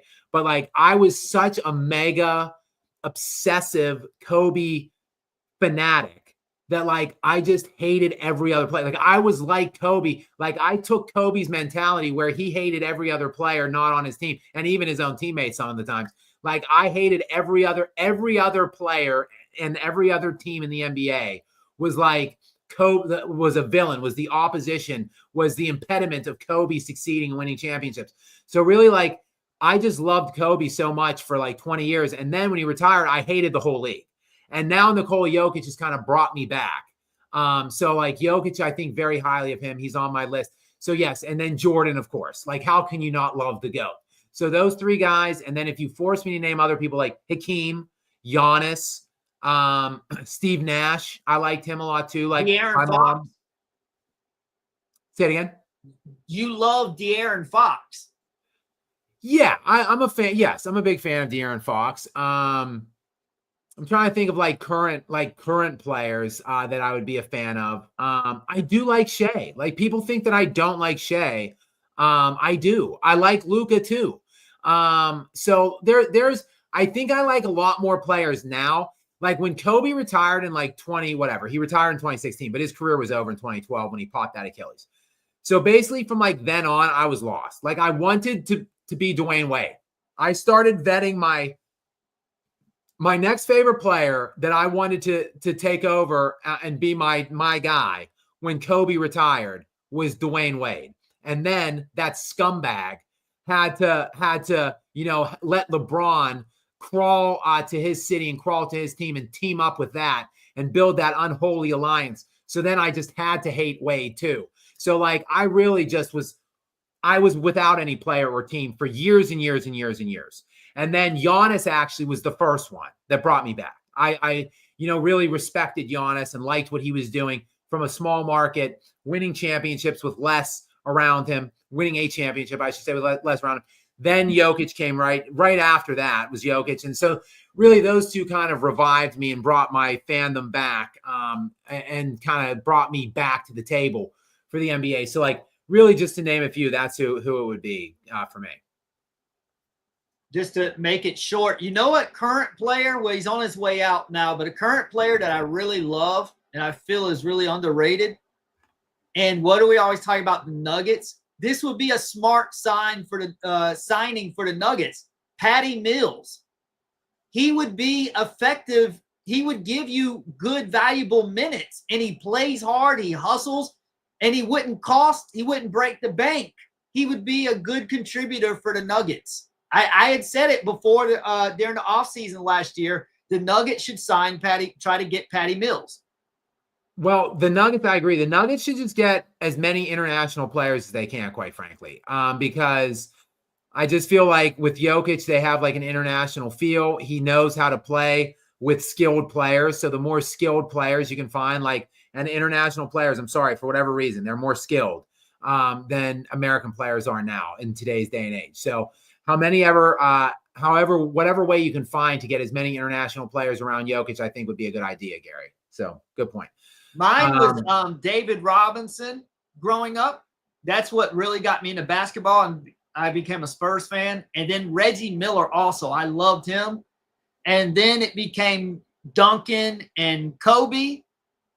And now, like, my two favorites right now are Jokic and Wembanyama.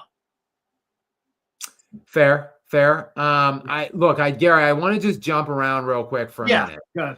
Because I don't know. I don't even know what this denomination is, but there's some crazy denomination. I just want to know. Do you know what that is, Gary? That W. I can look it up.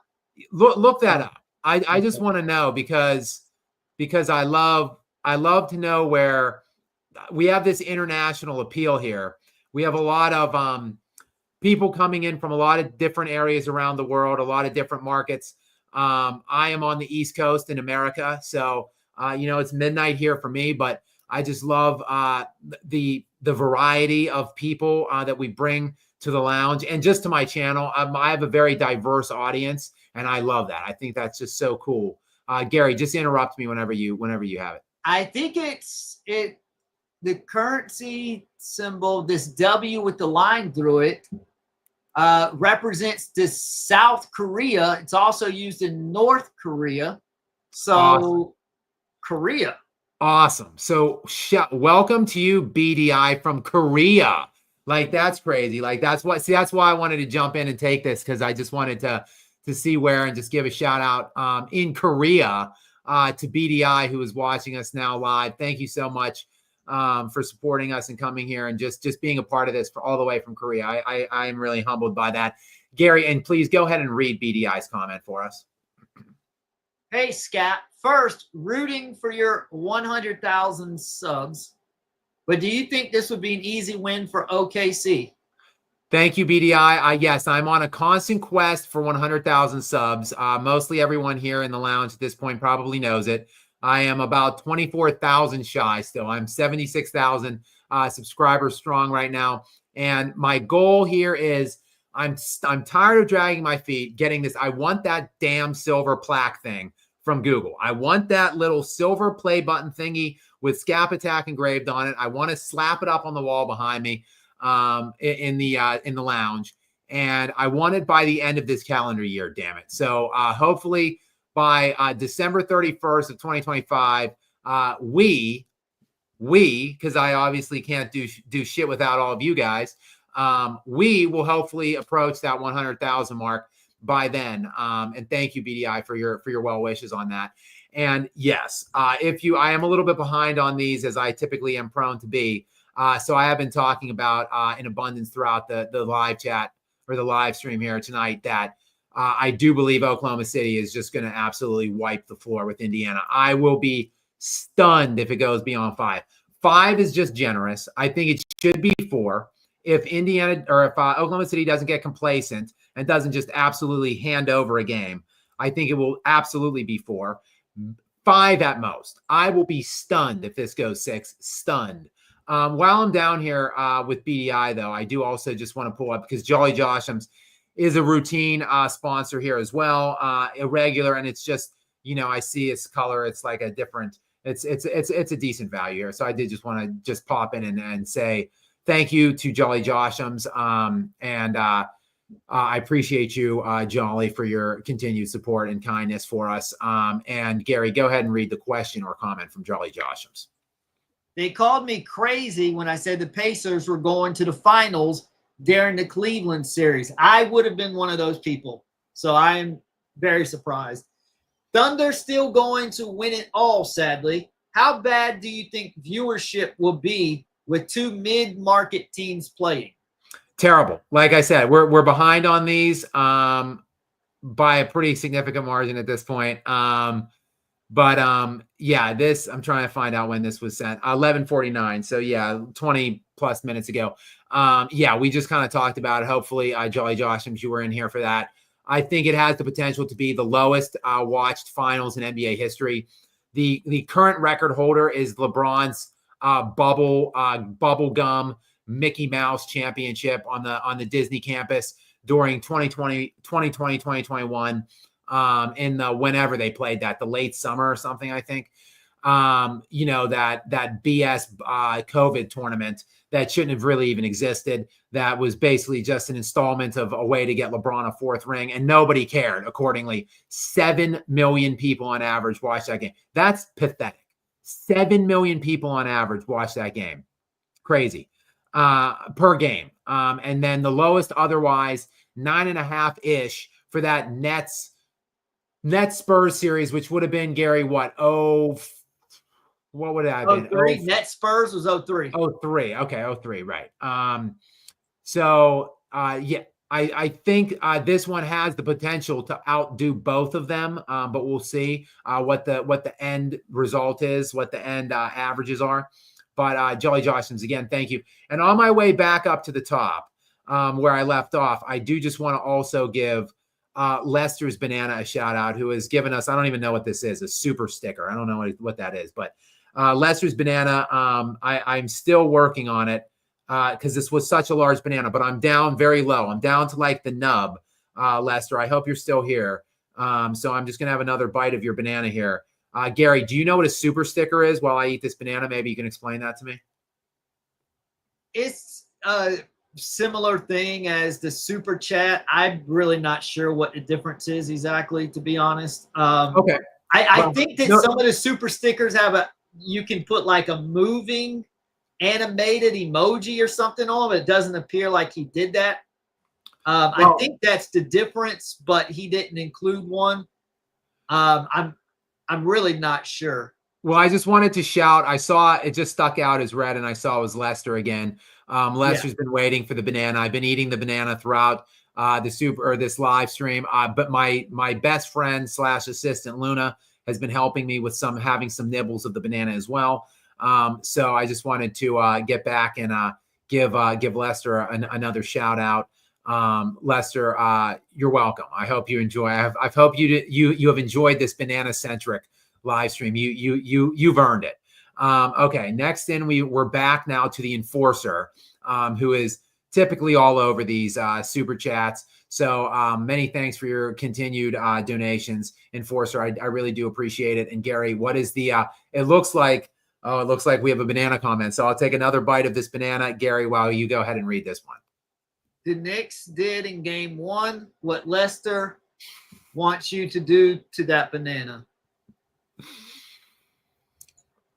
Enforcer, I won't give much pushback on that. That is pretty much exactly what the Knicks did in game 1.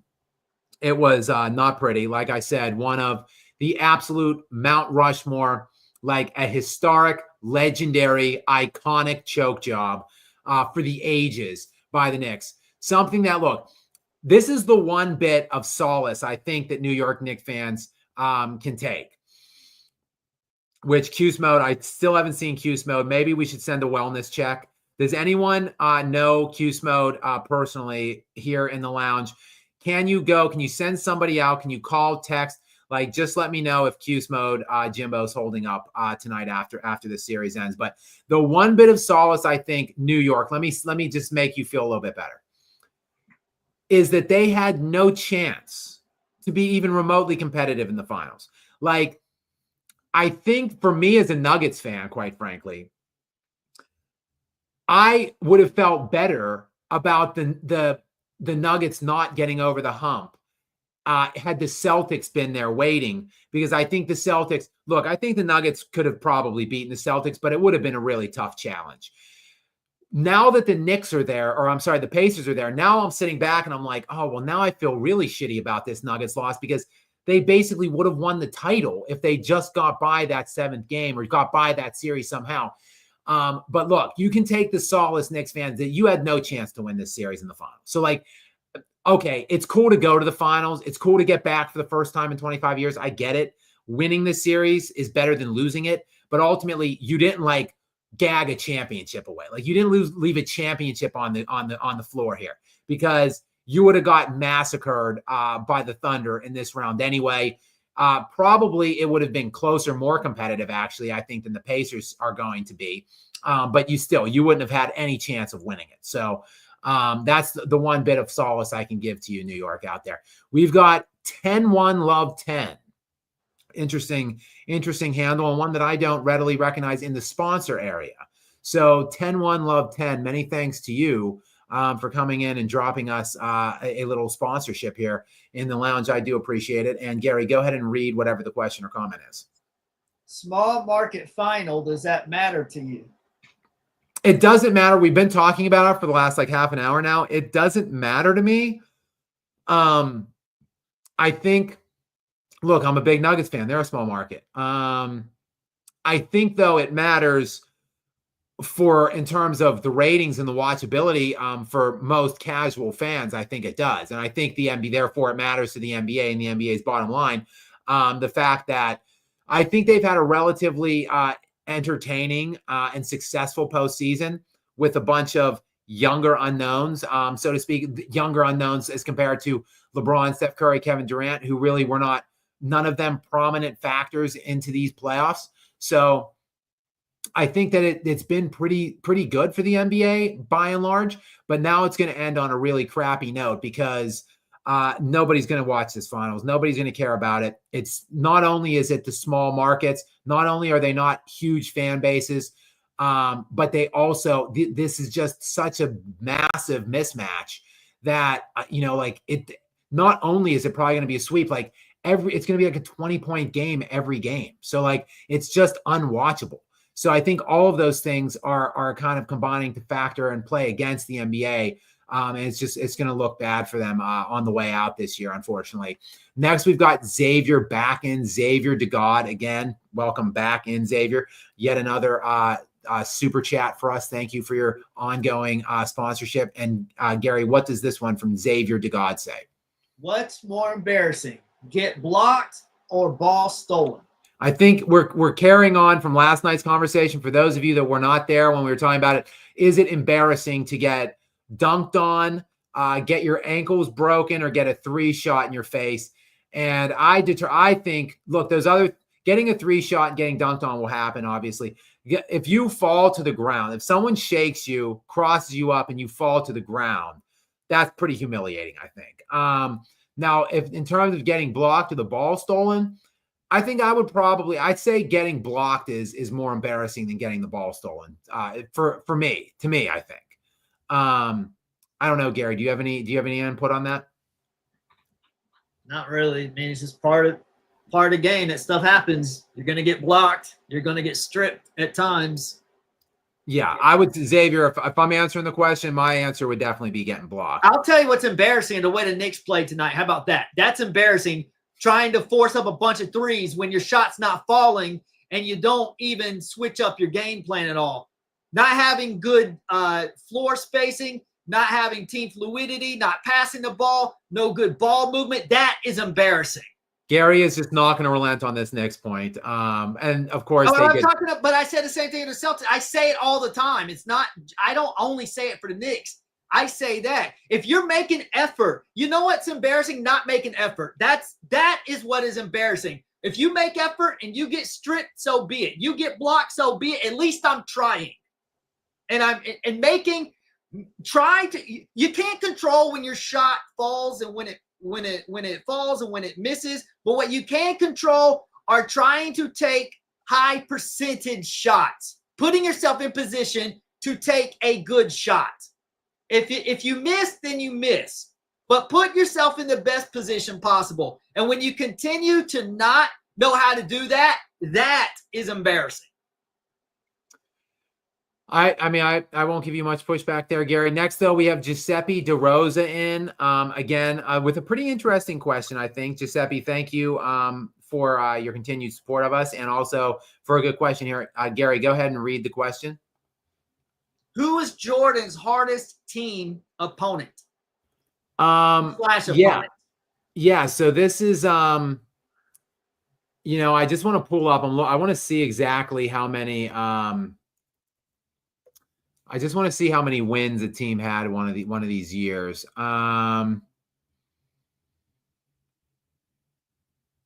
Interesting. Okay. Sorry, I just in pertaining to my answer. That's an interesting question. I think we're prone, I think, just reflexively to look at the finals matchups. So I mean, I think if we're looking at the finals matchups, look, Utah had over 60 wins both in 97 and 98. Actually, Utah had the better record in 98. Utah was the home team in 98. I actually believe probably the Sonics or the Suns one of those teams were probably the hardest finals opponent that Jordan played myself. Probably the Suns. That was a great series. The Suns Bulls, the 93 finals is to me one of the best finals ever. Like Charles Barkley was so good that year. And like they played the Bulls and the Suns played really good. Played a number of really good games in that series. And I believe, Gary, that was the year that Chuck won the MVP too. So there was some additional spice in there that many thought, and Jordan thought that was his MVP, and that Barkley stole it from him, whatever. And then they played in the finals, fitting, and then it was a really well played finals, and Jordan was fantastic in that series. Let me actually, boys and girls, just bear with me while I pull up that finals. I just want to read you the finals averages from Jordan. I don't want to get it wrong. I'm very good with stats, but I'm not exactly spot on with these numbers, and I want to get them completely right. 41 points per game, 8.5 rebounds, 6.3 assists, 1.7 steals on 51% shooting for the series. That is a nasty series, final series for Michael Jordan.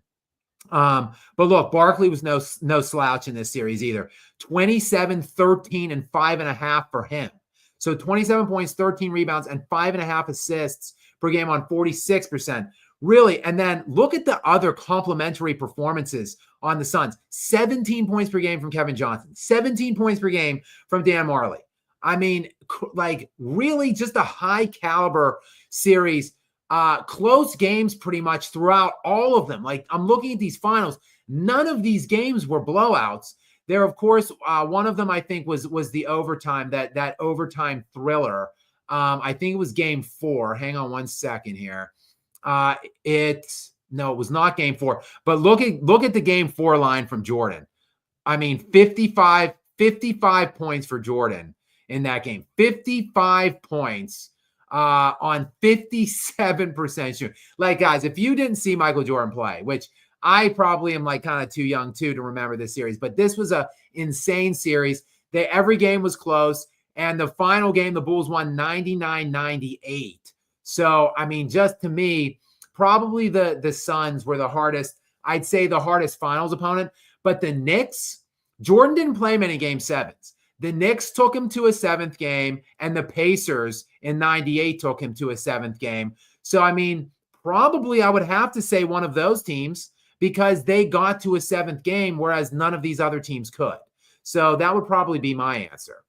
I don't know, Gary, did you want to chime in on that at all, or did you have a take on that? I definitely, the Barkley Suns stand out to me. Reggie's Pacers in 98 and right. Karl Malone and Stockton's Jazz. I would say those 3 opponents.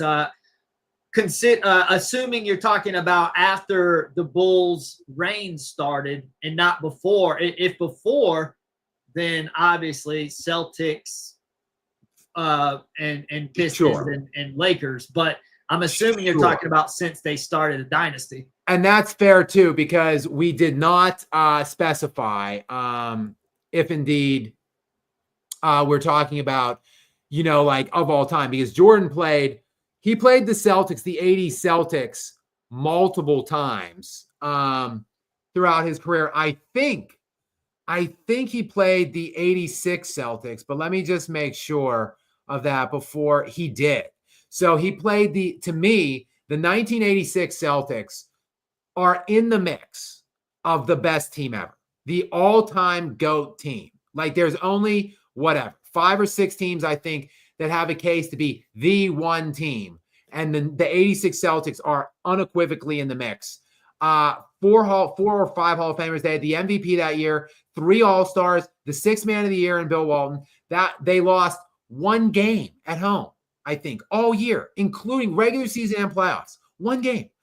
They won the championship that year, and Jordan had to play that team in the first round. So if we're saying his whole career, Giuseppe, it's without doubt the 1986 Celtics for sure.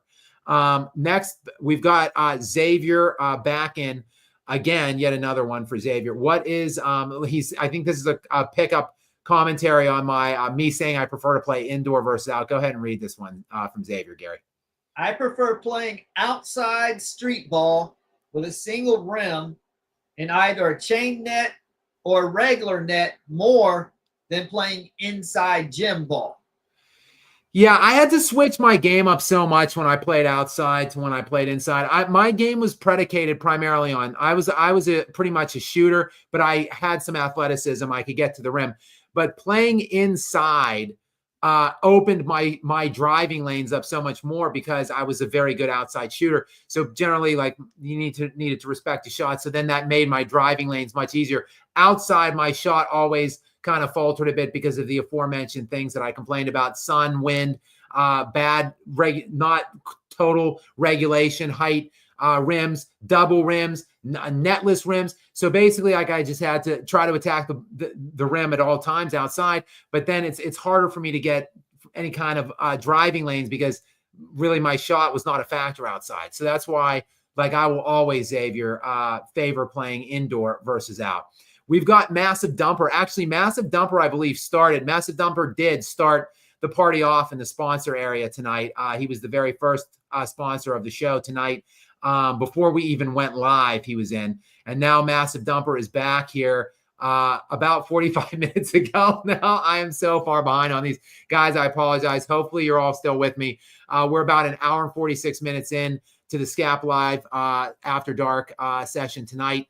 So hopefully all of you guys who have been so generously donating are still here to hear the answers. Sorry, I have overtalked here on some of these, and I've kept you guys waiting on this. But what is this latest question or comment from Massive Dumper, Gary? You keep talking about how the Knicks choked game 1. I say that they were showing their true form, but knew the bigger picture and gave up the series. I mean, sure. I mean, you can say pretty much whatever you want to say at this point with the way the Knicks went out. I think Gary has pointed out multiple times tonight that he was disgusted with their performance and felt like they just mailed it in tonight and played unintelligent basketball. And I've been saying for 6 games now and like 12 days, whatever it is, that they absolutely just choked the game away or the whole series away in game 1. So really, whatever criticisms or negatives that you want to take away about the Knicks at this point, I'm not going to really refute or give you any kind of pushback, Massive Dumper. Gary, were you saying, did you want to get in on this? I've got to say, I'm a little perplexed about something. We celebrate Kobe Bryant on this channel. And what I said about the Knicks tonight, I'm getting like comments in here, oh, you're overreacting, you're being cranky, you know, whatever, about my criticism of the Knicks' performance. But what I'm saying is in complete alignment with Kobe Bryant's mentality. That's why he was going at Shaq on the early championship run, because Shaq was being lazy and not putting forth the most effort, as well as his teammates. That's why he was constantly barking at them, do better, more effort, train harder. And when I say what I said tonight about the Knicks' lack of performance, I don't criticize a team for losing. I criticize a team for not playing well. There's a huge difference. You can lose and still play well. So I don't understand, like, how can we celebrate Kobe, but at the same time, just like act like the Knicks crap dumpy performance tonight's just no big deal. I think it is a big deal. I expected them to lose. I just expected them to show up and put forth a lot more effort. I can't stand teams that don't put forth the effort. I think ultimately, again, it hinged on the 3-point line tonight. I mean, simply enough. Like, I think the teams played fairly evenly, but The Pacers were just like, they shot 51% from behind the three. They both shot around the same number. The Pacers made 52%, and the Knicks made 28%. Like, sometimes it is just a make or miss league. I understand what you're saying. Then if they're not making them, then they have to divert and they have to, adjust and do something different. So I get that point too. But ultimately, sometimes it is a make or miss league. The Pacers were making the next one. Pat should have been more aggressive because he was a mismatch for them. That's another thing. Yeah, I don't know who. Let me see exactly the minutes breakdown. Okay, so Mitchell Robinson played 30 minutes tonight, and Hart played 22. So that's something I've kind of kept my eye on. So Robinson actually outplayed in terms of minutes. Hart tonight. That had not been the case for several games. But massive dumper. Thank you. Thank you again for yet another generous bit of support here of us in the lounge, and good commentary there. Next we've got, wow, Dean is in. I don't know if I want to attempt this. Gianna Kupelis, maybe. Oh man, I think that probably a terrible crack at that one. But Dean, many thanks to you. Welcome to you into the Skap sponsor area. Thank you so much. What does Dean have for us tonight, Gary? Celtics are the balls Knicks haven't won in 40 plus years. Yeah, the Knicks, it's been like 50 plus years actually. The Knicks last one, I believe, 1973. I am old. That is like a decade plus before I was born. It was like a decade before I was even born. So that's more like 50 years now, actually, probably like 52-ish years since the Knicks have won, which is crazy to think about. That the size of that market, the fact that it's an NBA destination, the fact that like you would think marquee players would want to go there. The fact that they haven't won in over 50 years is nuts to me. And the East, by and large, has been putrid for 30 years. Like 25 years. Like you can't at least get to the finals in the last 25 years under that context. Like it's nuts.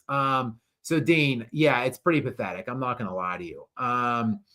Let me see here. Giuseppe. Okay. Giuseppe's in with another interesting question here. Obviously we were asked who our favorite players are earlier. Now it's who is our most hated player. This is a tough one. I can't figure it out. Wow. This is baffling. Wow. How about we just exclude LeBron? How about we do that? Because obviously that's the glaring. Yeah, LeBron is number one for me. Like right. I would say it's LeBron. Draymond Green and Dylan Brooks are my two. I can't. No, and I'll say this.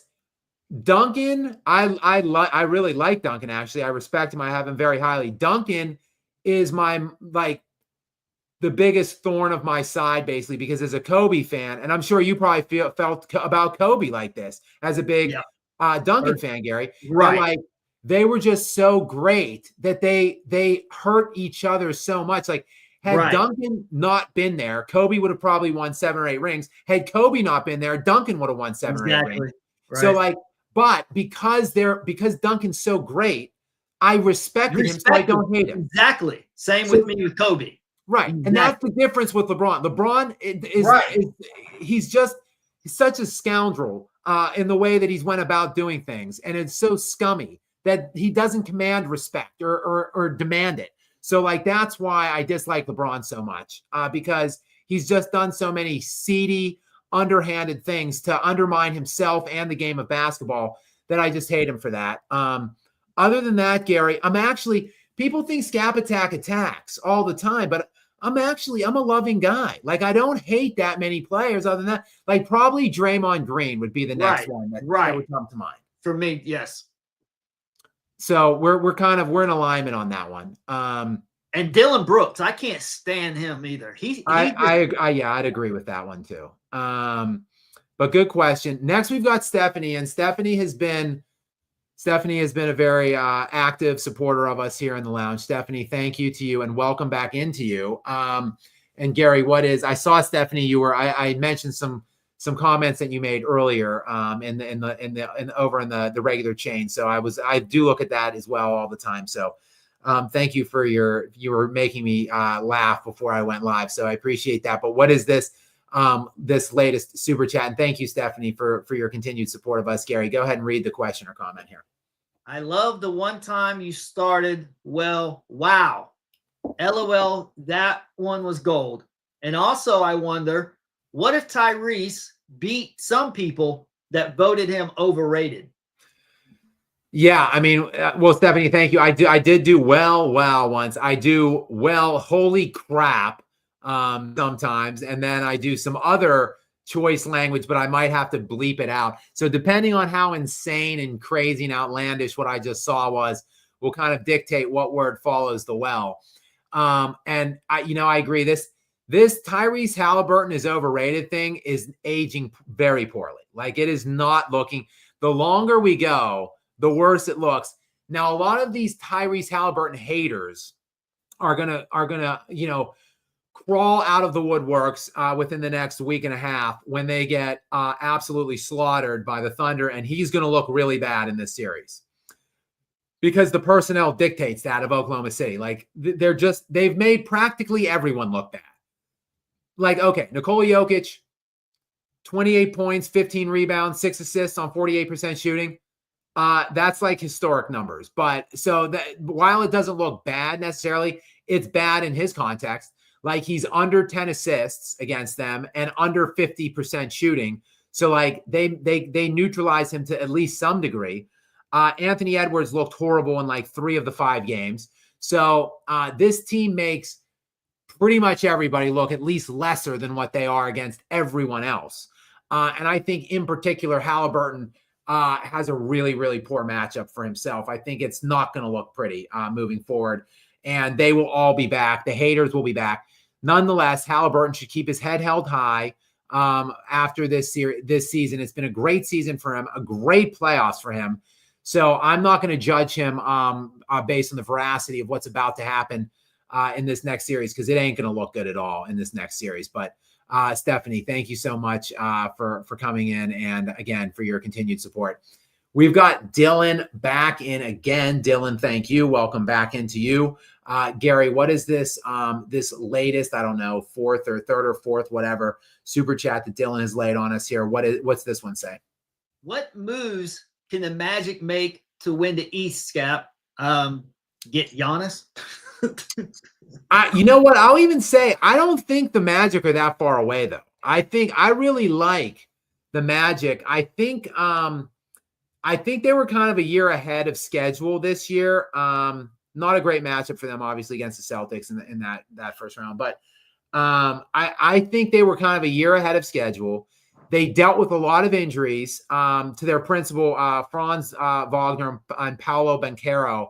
They're 2 best players, and they're really good players. Like, Banchero, to me, would have been all-NBA, probably second team if he didn't miss whatever. He missed like 40 games. And then Franz Wagner would have been an all-star, a definite all-star to me if he didn't miss like 30-some games. So really, if those 2 dudes stay healthy and just the natural maturation process that team's going to take, they're a really good defensive team, actually. One of the best net-rated teams defensively when they had their entire team intact. If they could just stay healthy and take the natural next step, I think this is a top 4 seed. Now, in order to take the ultimate step to be able to win the East, I don't even think Giannis, but they do need something. KD there would be interesting, I think. If KD was attainable without giving up Wagner or Banchero, obviously they wouldn't give up Banchero. But I'm sure the Suns would ask for Wagner back. If they could keep Wagner and Banchero and add KD, I think maybe that would make Orlando a viable Eastern Conference champion contender, actually, Dylan. Good question. And I really do like the Magic, I think. And actually, I live not too far away. I live like an hour and a half away from Orlando. So I might go check some games out next year. Next, we've got Franco the Italian back into the lounge. Welcome back to you, Franco, a regular. So I appreciate you and your continued support of us here. What's the question or comment from Franco, Gary? Morning, guys. Go Indy. Is Tyrese the best pure point guard in the NBA? UK Pacers in the house. No, shout out to you in UK. Welcome in from across the pond, I would say where I'm at. Thank you so much for watching there. And I don't know, Gary, you seem pretty emphatically saying no to that. No, he's not the best pure. We were talking about last time how you said Westbrook is more like a two guard. That's what Tyrese seems to me. He's more of a two guard, pure point guard in the NBA. No, well, but he did lead the league in assists. I think, wasn't he number 1 in assists this year, and Jokic was 2? Jokic was 2? Yeah. Wow. Okay. I did not know that either. I'm sorry. It was Trae Young led the league in assists, 11.6. Jokic was second at 10.2, and Halliburton was third at 9.2. Okay. I don't know. I just don't see. He seems more like a shooting guard. I mean, yeah, he's got 9.2 assists. I mean, I would think Jalen Brunson feels more like a point guard to me, at least like a traditional point guard. I'm not necessarily saying Brunson is better than Tyrese. I'm just talking about as a pure point guard. I'd say they're very different. See, they're both point guards, and look how different their games look. That's what I'm getting at. But Brunson feels much more like a point guard to me, where Tyrese feels like a 2. He feels like a Reggie Miller. Reggie Miller was a 2 or a 3, and that's almost like what Tyrese feels like to me. I don't know. It's hard to say. I think Brunson's actually more of a scorer, or like a natural scorer. I mean, right. Halliburton's like about a 19 or 20 point per game scorer. I'm just checking. One of the stats I like to look to is usage. I mean, LaMelo Ball, all of the 47 games he played and led the NBA in usage this year. It's just so hard to say like who's the best point guard, because people are classified as point guards. Like Steph Curry is believed to be a point guard, but I think of him more as a 2. So it's hard.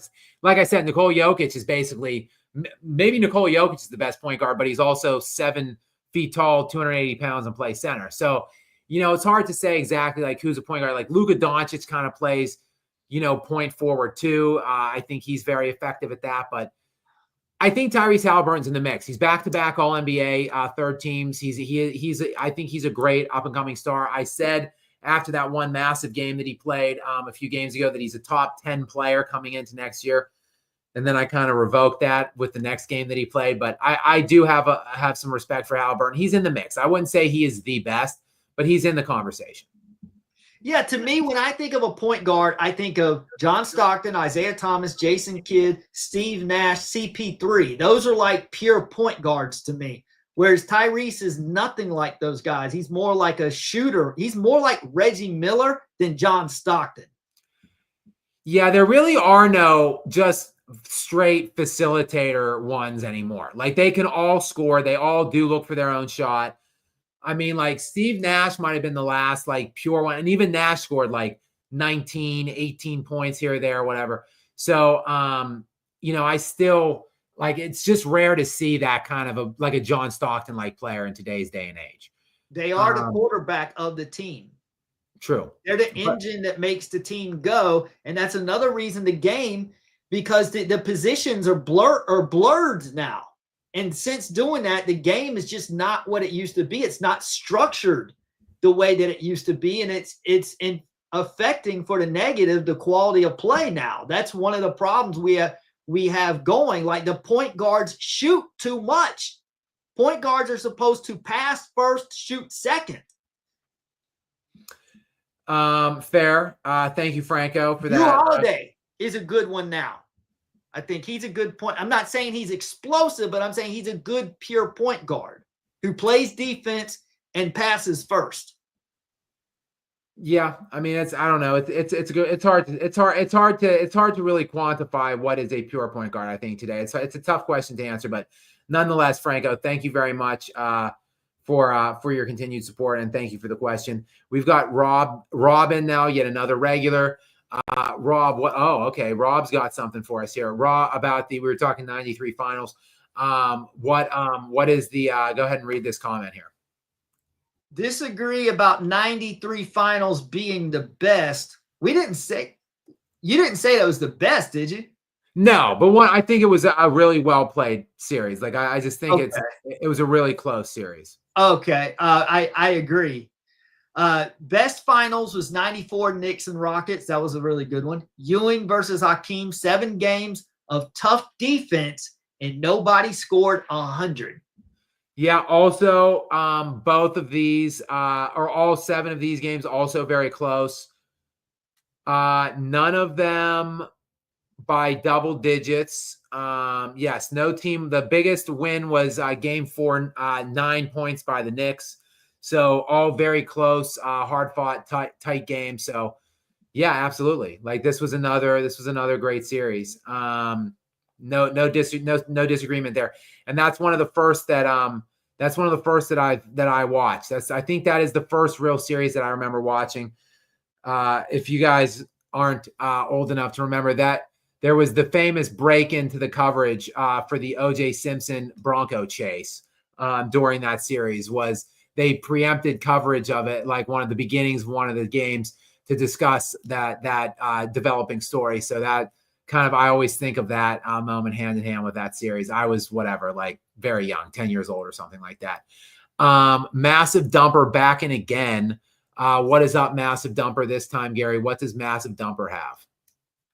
How would you rate LeBron's GM skills from 1 to 10? Is 0 allowed in there? Well, I will say this: he did collude his way to 4 rings ultimately. But it took 22 years. And we've obviously seen some horrendous decisions by him along the way as well. I think I'd give him a more than a 0. I think I'd be somewhere around like the 3 line. I think maybe a 3 out of 10, 2.5 out of 10, something like that. Who are you? This is not the same guy on the Skap Attack videos. Are you getting soft? I like the hardcore. I mean, look, that it was he teamed up with Dwayne Wade and got Chris Bosh, and they won 2 times. Now, obviously, they should have won like 8 or 9, but that's just because he choked badly in the 1. They kind of crumbled in the 4th, and then he left town. But they at least got the 2, and then he ultimately did put that Cavaliers team together too. Now, they lost 3 finals out of the 4 that they played in, but they still did win the 1. So I can't give him a straight 0. But I mean, it's not high. It's around 2.5 to 3. I think would be my official ranking there. Massive Dumper. But good question, fair question. Stephanie is back in. We've been talking a lot about East and West and so forth, and I said basically for 30 years the West has been absolutely the powerhouse, and the East has been the JV. So Gary, go ahead and read that one. It's pertaining to that comment earlier. Absolutely true, and it wasn't like that in the 90s. It was pretty even. Why is the East always so bad and the West is always stacked? It's just the luck of the draw. It's just the way these things go. Sometimes the best players just keep getting in, and it's just the best players too. Like the best players, the best teams. If you go back, I've done it. I need to expand it over the last 5 to 10 years, but I've looked at it over like 20 years, from like basically when Jordan left till LeBron left to go to LA. So like the 20-year span that was like right when Kobe came in till right when LeBron left the East, the West was so totally dominant. It was basically like all NBA teams were like 2-1 in the West. So like 60 to 70% of the all NBA teams by year came from the West versus the East. So like just the best players have always been there over the last 30 years. And the teams, therefore, are just better. The West always dominates the East in the season series, typically. And it's just, Stephanie, it's just this weird thing that there's not a really good explanation as to why or how it happened. It just is what it is. And, like, it seems like we're just in that point where it's never going to change. Like, because it's, like we're now talking about Giannis going. Like, who's the best player in the Eastern Conference? Like, Giannis. Then every other, like, coming into this year, I think, like, Shea, Jokic, Luka, like are the best players, then Giannis maybe, but like now Giannis is going from east to west. Like it's just like all the best players are always in the West. So it just is what it is, Stephanie. You think LeBron regrets relocating to the West? Yeah, if I were Giannis, I'd be like, yo, like let's stay in the East. Right. And then at least I only have one tough Finals West matchup instead of 3. Right. Right. And if I were Jokic, hypothetically speaking, he ever does consider seriously requesting a trade or wanting to get out, I'd be like, yo, send me somewhere to the East, please. Like no doubt. Like, I don't know why some of these players aren't thinking ahead and being like, yo, please no to the West. But good question, Stephanie. Next, Giuseppe is back in again. Giuseppe, go ahead and read this. Like this was the butterfly effect or whatever, the Donnie Darko thing. I was just going to say something real quick into the last one. The Lakers had Jerry Buss and Jerry West together. And then the Spurs, R.C. Buford has been very good. And now Sam Presti, I think that contributes because they're all out west. I think that has played a part. Not the entire explanation, but I think played a role. Okay. Giuseppe De Rosa says, if LeBron did not exist, how does the league change? This is too big of a what if, Giuseppe. This would be like, I've been saying I want to do a what if show. I want to do like a podcast or something and talk all-time NBA hypotheticals, what ifs. Like, this is almost too big of a what if. It certainly cannot be unpacked in the context of like a 3 to 5 minute answer right here.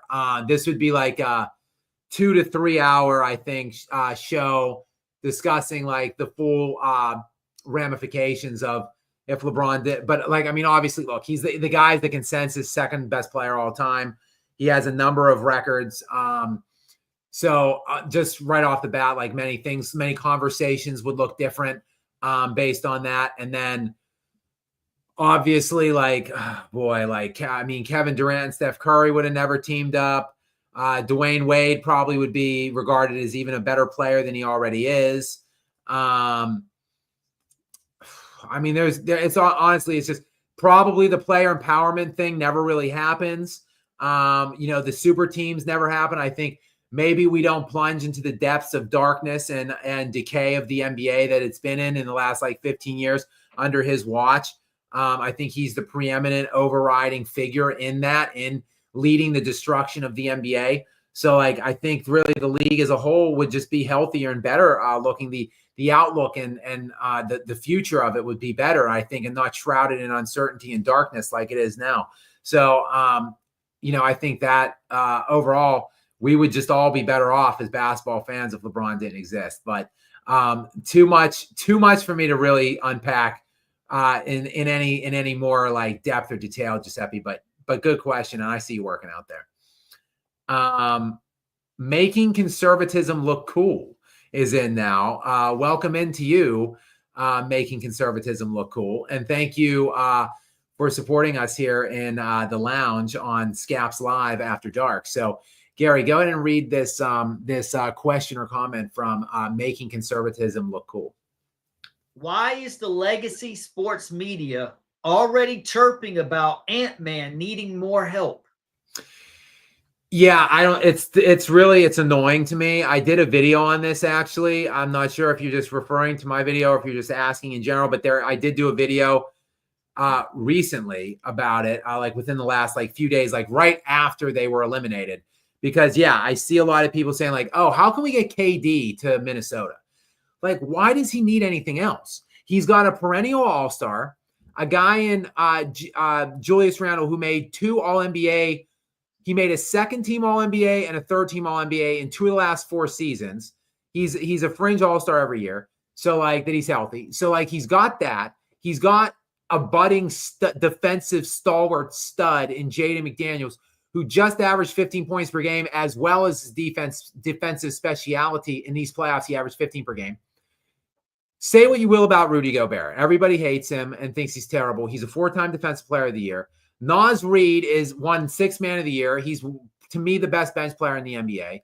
And then Dante DiVincenzo was a very, very valuable bench asset to them this year too. Like, how much more does this? They have Rob Dillingham now coming up that they can integrate now for a immediate offensive punch into his second year next year. Like, how much more does this guy need? Like this, he's becoming the next LeBron. Like they're coddling him and defending him and protecting him and saying like, oh well, he didn't get it done, so his team must be so bad, so he needs more help. He doesn't. Like, please, let's put Nikola Jokic on that team and give Ant-Man the Nuggets. Like, please. Like the Nuggets would win, or Jokic would win championships with that roster, with that Minnesota roster. So I think he's got more than enough help. So I don't want to hear about it making conservatism look cool. I'm with you though. It is happening. It is a narrative push, and it is annoying as hell to me as well. So I absolutely hear you there. We've got Vegas 96 in next. Yet another regular here. Vegas 96. Thank you very much. Welcome in. And what does Vegas 96 have for us tonight, Gary? Would you have Nuggets today on your channel? He has a YouTube channel, 445 subs, follows Nuggets, and seems knowledgeable since you follow the Nuggets too. Well, I typically do not have people on my channel, generally speaking. I just started this live stream thing in these playoffs, and I needed a moderator. And Gary has been someone that I've had in my life here for a couple years that found me through YouTube, who's been pushing me to do these live streams. So he seemed like a natural fit to become not just Gary, but Gary the moderator.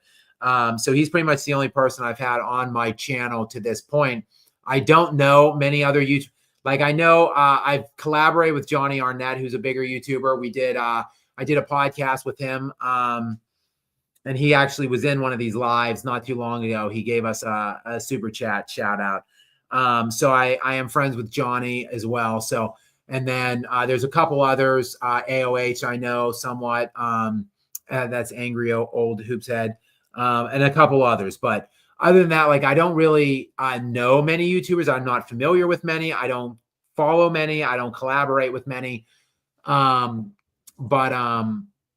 I mean, I would certainly look into it. I mean, if there's any desire for Nuggets today to come on, I feel like I would maybe have a chat with, maybe we could do some kind of a quick 30-minute conversation on the state of the Nuggets. How they got here, what's the fix? Can it be fixed? What's Nikola Jokic is out? Maybe that's something that I would consider doing. I don't know really how I would get in touch with that person, but I would think that over for sure. Yeah, I would entertain such a thing, Vegas 96. And thank you, Vegas 96, for your continued support. And go ahead, Gary. And real quick, I just want to say to the chat, I'm putting this video link up to my channel. If any of you would like to check it out. I'm working on a new video that should be out in a day or two. This video that I put out has actually surpassed 10,000 views now over the last couple of days. So people seem to be liking it. So if any of you guys want to go over and subscribe to the channel, that video is pretty good. And I'm going to have a new video up in a couple of days that I think is going to be really good as well. And I'd like to get feedback on it. So just wanted to put that link in the chat if any of you guys want to check that out. All right. Absolutely. Next in is my main man from Serbia, Marco, who has bestowed upon me like a Serbian name here, a Serbian spelling here of my name and pronunciation. So many thanks to you, Marco, and welcome back in, my friend. Marco also, I believe, has offered to act as my ride and my tour guide, I guess, maybe show me around Serbia if I can get there in the off season here. So I am working on trying to make that happen. But Gary, go ahead and read this latest super chat, this generous super chat from Marco, and thank you for that, Marco.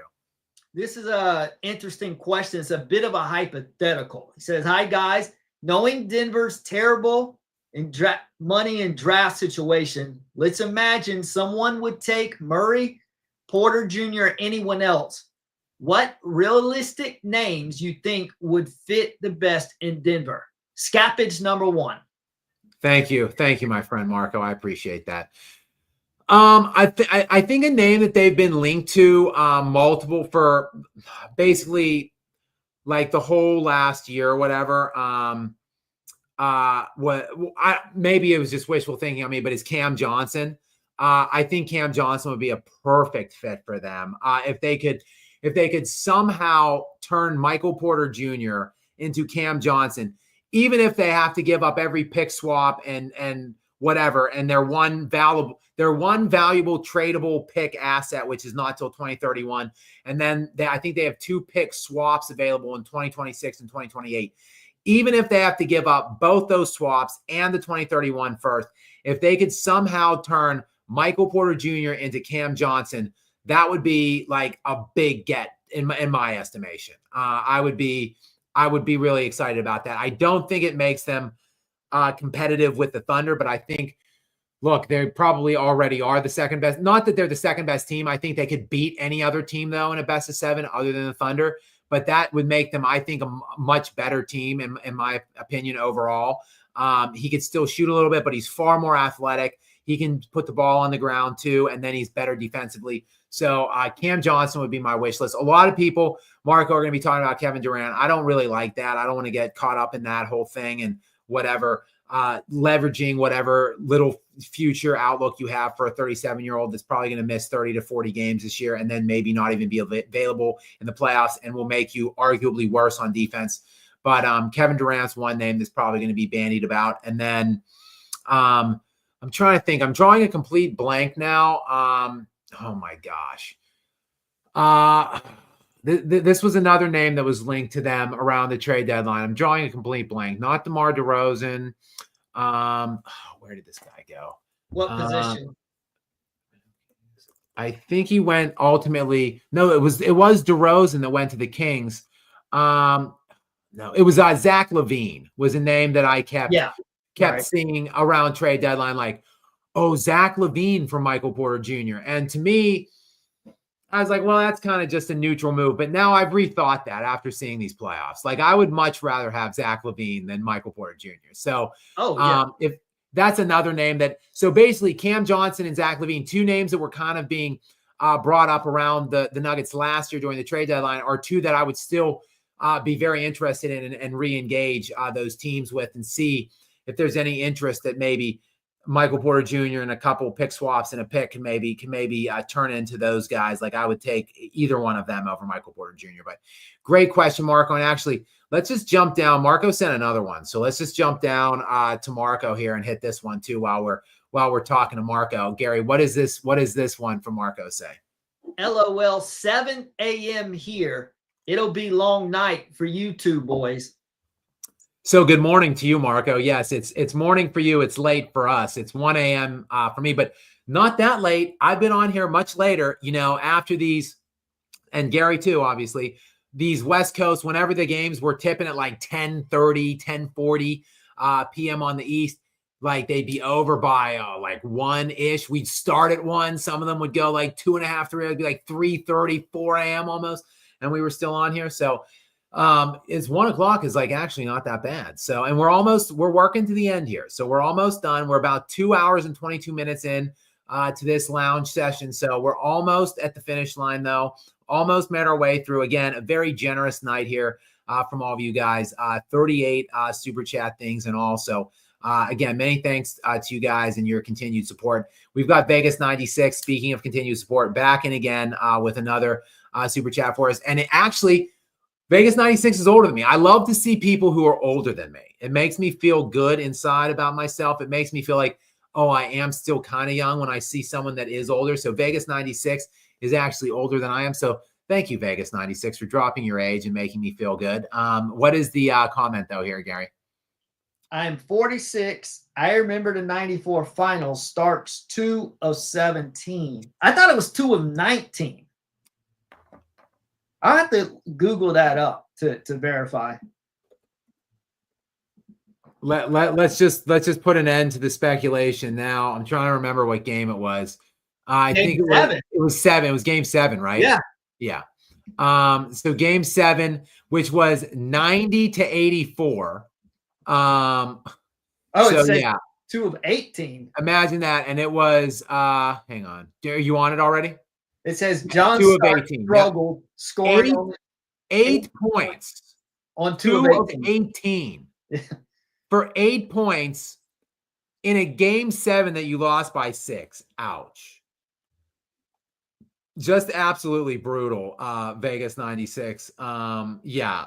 That's something you can remember. I'm sure it's something John Starks tries to forget every single day of his life. I'm sure that game, it would certainly haunt me if I were him. And finally, we've got 10 1 Love 10 back in again. And with yet another question here involving the NFL. Go ahead, Gary, and read that one. Please do live Sunday night during the NFL season. And that is something Skap and I have been talking about, him starting an NFL channel to do live streams during the NFL season. So this is already happening. Yeah, I love the NFL. It's actually the NFL is my first love. I've mentioned multiple times I was born and raised in Pittsburgh, Pennsylvania, where NFL is king. I obviously was born. I grew up a big Steelers fan. Not that big of a Steelers fan now. I don't like many of the organizational moves over the last 15 years or so.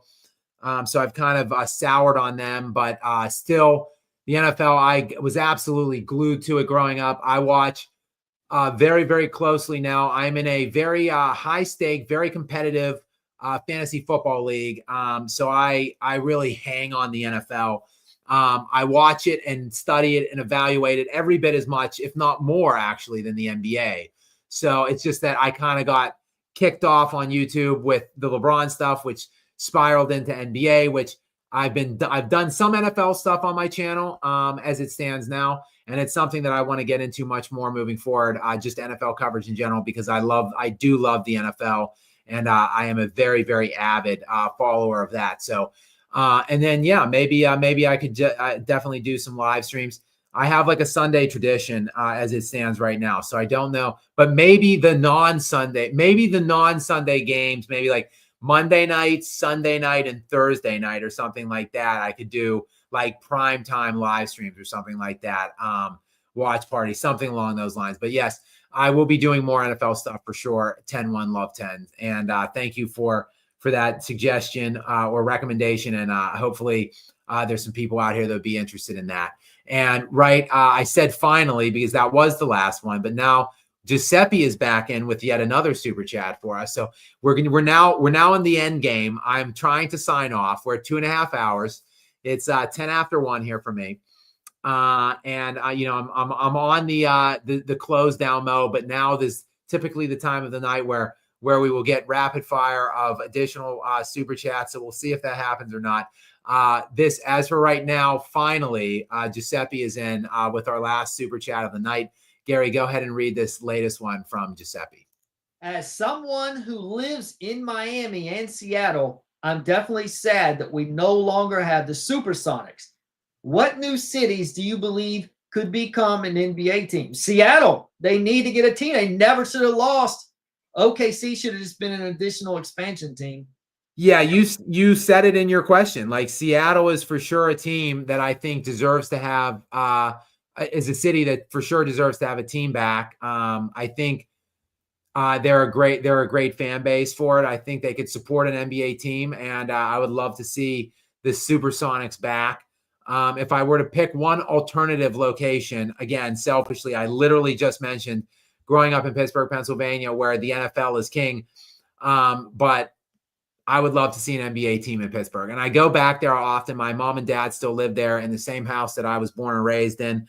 I go back often to visit them. I'm there probably all told like 6 to 7 weeks a year, maybe more, depending. So I would love to go back and there be NBA games that are 20 minutes away from my parents' house, driving distance, that I could go watch a game with my mom maybe when I would return. So selfishly, for personal reasons, I also would like to see Pittsburgh. And look, Pittsburgh, while I think they're not the biggest NBA fans in that city, they are very loyal and heated fan base, and a really well-known fan base, I think, like around the country. They travel well. There's Steeler fans all over Florida where I live now. And I think if the team stunk like the Pirates do, then no one would pay attention to it. But if the team were good, then I think people would really gravitate in Pittsburgh and really be supportive of that team. So that's just one other team that I'm just going to throw in the mix for my own selfish desires. But people, again, all of you still out there, 260 people still in the lounge with us. Oh goodness, another one just slid in here. And it's Giuseppe again. Giuseppe just wanted to slide one more in here. Get the last word for us, and I love the last word here from Giuseppe. Gary, go ahead and read that one for us. Last one for the GOAT, Skap. Thank you so much, Giuseppe. I appreciate your continued generosity, support, kindness, and then obviously your very kind words as well in supporting me there. I do appreciate the hell out of you, and I appreciate the hell out of all of you. Again, still like 250 people, as I just said, here at the 2.5 hour mark of the live stream here tonight in the lounge. It is 1:13 a.m. Where I'm at. I would like to try to get to sleep at some point tonight. The night began, of course, with us unpacking Game 6 of the Eastern Conference Finals. That would be the Pacers winning 125-108 over the Knicks. The Knicks season officially ended. They'll now set their sights and their outlook onto their postseason now moving forward. The Pacers have one more series to be played out, one that I don't think is going to go particularly well for them against the Thunder. But, guys, that series will not be taking place until June 5th. So it is June 1st right now. So 1, 2, 3, 4. That is 4 full days in which there will be no action at all. So, I do not know what the Skap Lounge future looks like over the next 4 days before that series begins. Perhaps, maybe. See, I've got my night audiences. You guys are like my night audience. Like I'm hanging out with all you guys. I'm talking to you at this specific time. Many of you, I think, are coming not from United States markets necessarily. So, like Marco said, it was 7 a.m. there. So many of you guys, I think, are maybe in the morning potentially. So it's going to feel weird if I switch up the lounge and then none of you guys are in the lounge with me. So I'll make sure that I put out, if I'm going to do something in the afternoon or some in the next couple days, I would probably put out a message in my community feed and give like 24, 48 hour notice to set the time and just see who can make it or whatever. Maybe you can make comments on that community feed comment and give me some feedbacks on like what would be a good time or if you guys would be able to make it or whatever. Because obviously I love you guys, my core, like 250 who seem to come out here no matter what, at any point, anytime, to watch me just do whatever I'm doing here, which tonight included me eating a banana on the live stream, which I have my last bite. There's a little nubbin left, but that's it. Other than that, this is the last bite. I've eaten the whole banana for Lester tonight. Shout out again to you, Lester, if you're still on. And shout out to the Pacers, of course, because that's the reason why I'm eating the banana. But yeah, guys, it's been great. It's been a great run. The playoffs are coming to an end. There's only, to me, 4 games left, which will be sporadically sparsed out. Of course, we will be doing the lounge and doing a live stream after every game that is played in the finals. So you can obviously find me and moderator Gary after those. Otherwise, like I said, I think I'm going to be incorporating more live streams in general into the mix here. So even if I want to try to get on more of a daytime schedule for me, like an afternoon schedule, maybe I will probably still have one nightcap a week moving forward, like a specified, like specific day of the week where I slide in after dark to still capture you guys as well. So, I'll hash all that out in the days and weeks to come. And this is not goodbye yet because we do still have one more series. Just wanted to let you guys know the changing dynamics and stuff that I'll be working on, and I'll still be doing these to some capacity, but it might be a bit more sparse. So I just wanted to say, tonight before we sign out, that I do really, really appreciate all of you guys, your continued support and kindness, and coming out here and just watching and listening and interacting. It does just mean the world to me. And Gary, many thanks to you as well for being here on all these and your help and supporting the stream as well. So, guys, I guess for right now, I will see you probably on the 5th, but maybe again, if I decide to put anything out on the live stream front, I will again put it in that community feed first and just make the announcement and let you guys know. And until then, Gary, I mean, is there any last sign off comments that you would like to make here? No, not for me. I already said what I said about the Knicks. And if any of you guys want to check out my channel, I'd appreciate that. The video seems to be gaining some steam, and I'm actually excited about this new video I'm working on. I was hoping to have it done today, but unfortunately I ran out of time. So hopefully tomorrow or Monday. And I just left the link in the chat if any of you guys want to check my channel out and consider subscribing. So there you go, guys. You could check Gary out as well. He will be back as well the next time, maybe in the afternoon, Gary, because Gary's on a different kind of schedule. So if I do one in the afternoon in the next 4 days, it might just be me, and it might be a fairly shorter one, maybe just like 30 to 45-minute show. But yeah, I'll play it by ear. I'll keep you guys all updated. Until then, guys, have a great night. Have a great few days. Happy June. It is now officially June. So we can say farewell to May. We're halfway through this year, believe it or not, which means, guys, I only have 6 more months to get to my goal of 100,000 subscribers. And I'm still like 24,000 subscribers behind. So doing the math, well, I need to hit like whatever, I need 4,000. I need to average 4,000 subscribers a month between now and January or December, I guess. So help a brother out, spread the word. If you are not subscribed, please do so to stay up to date with more from me, guys. And until next time, from me and my best friend / assistant Luna, good night, Godspeed. And again, shout out to you, Lester. This is my last bite.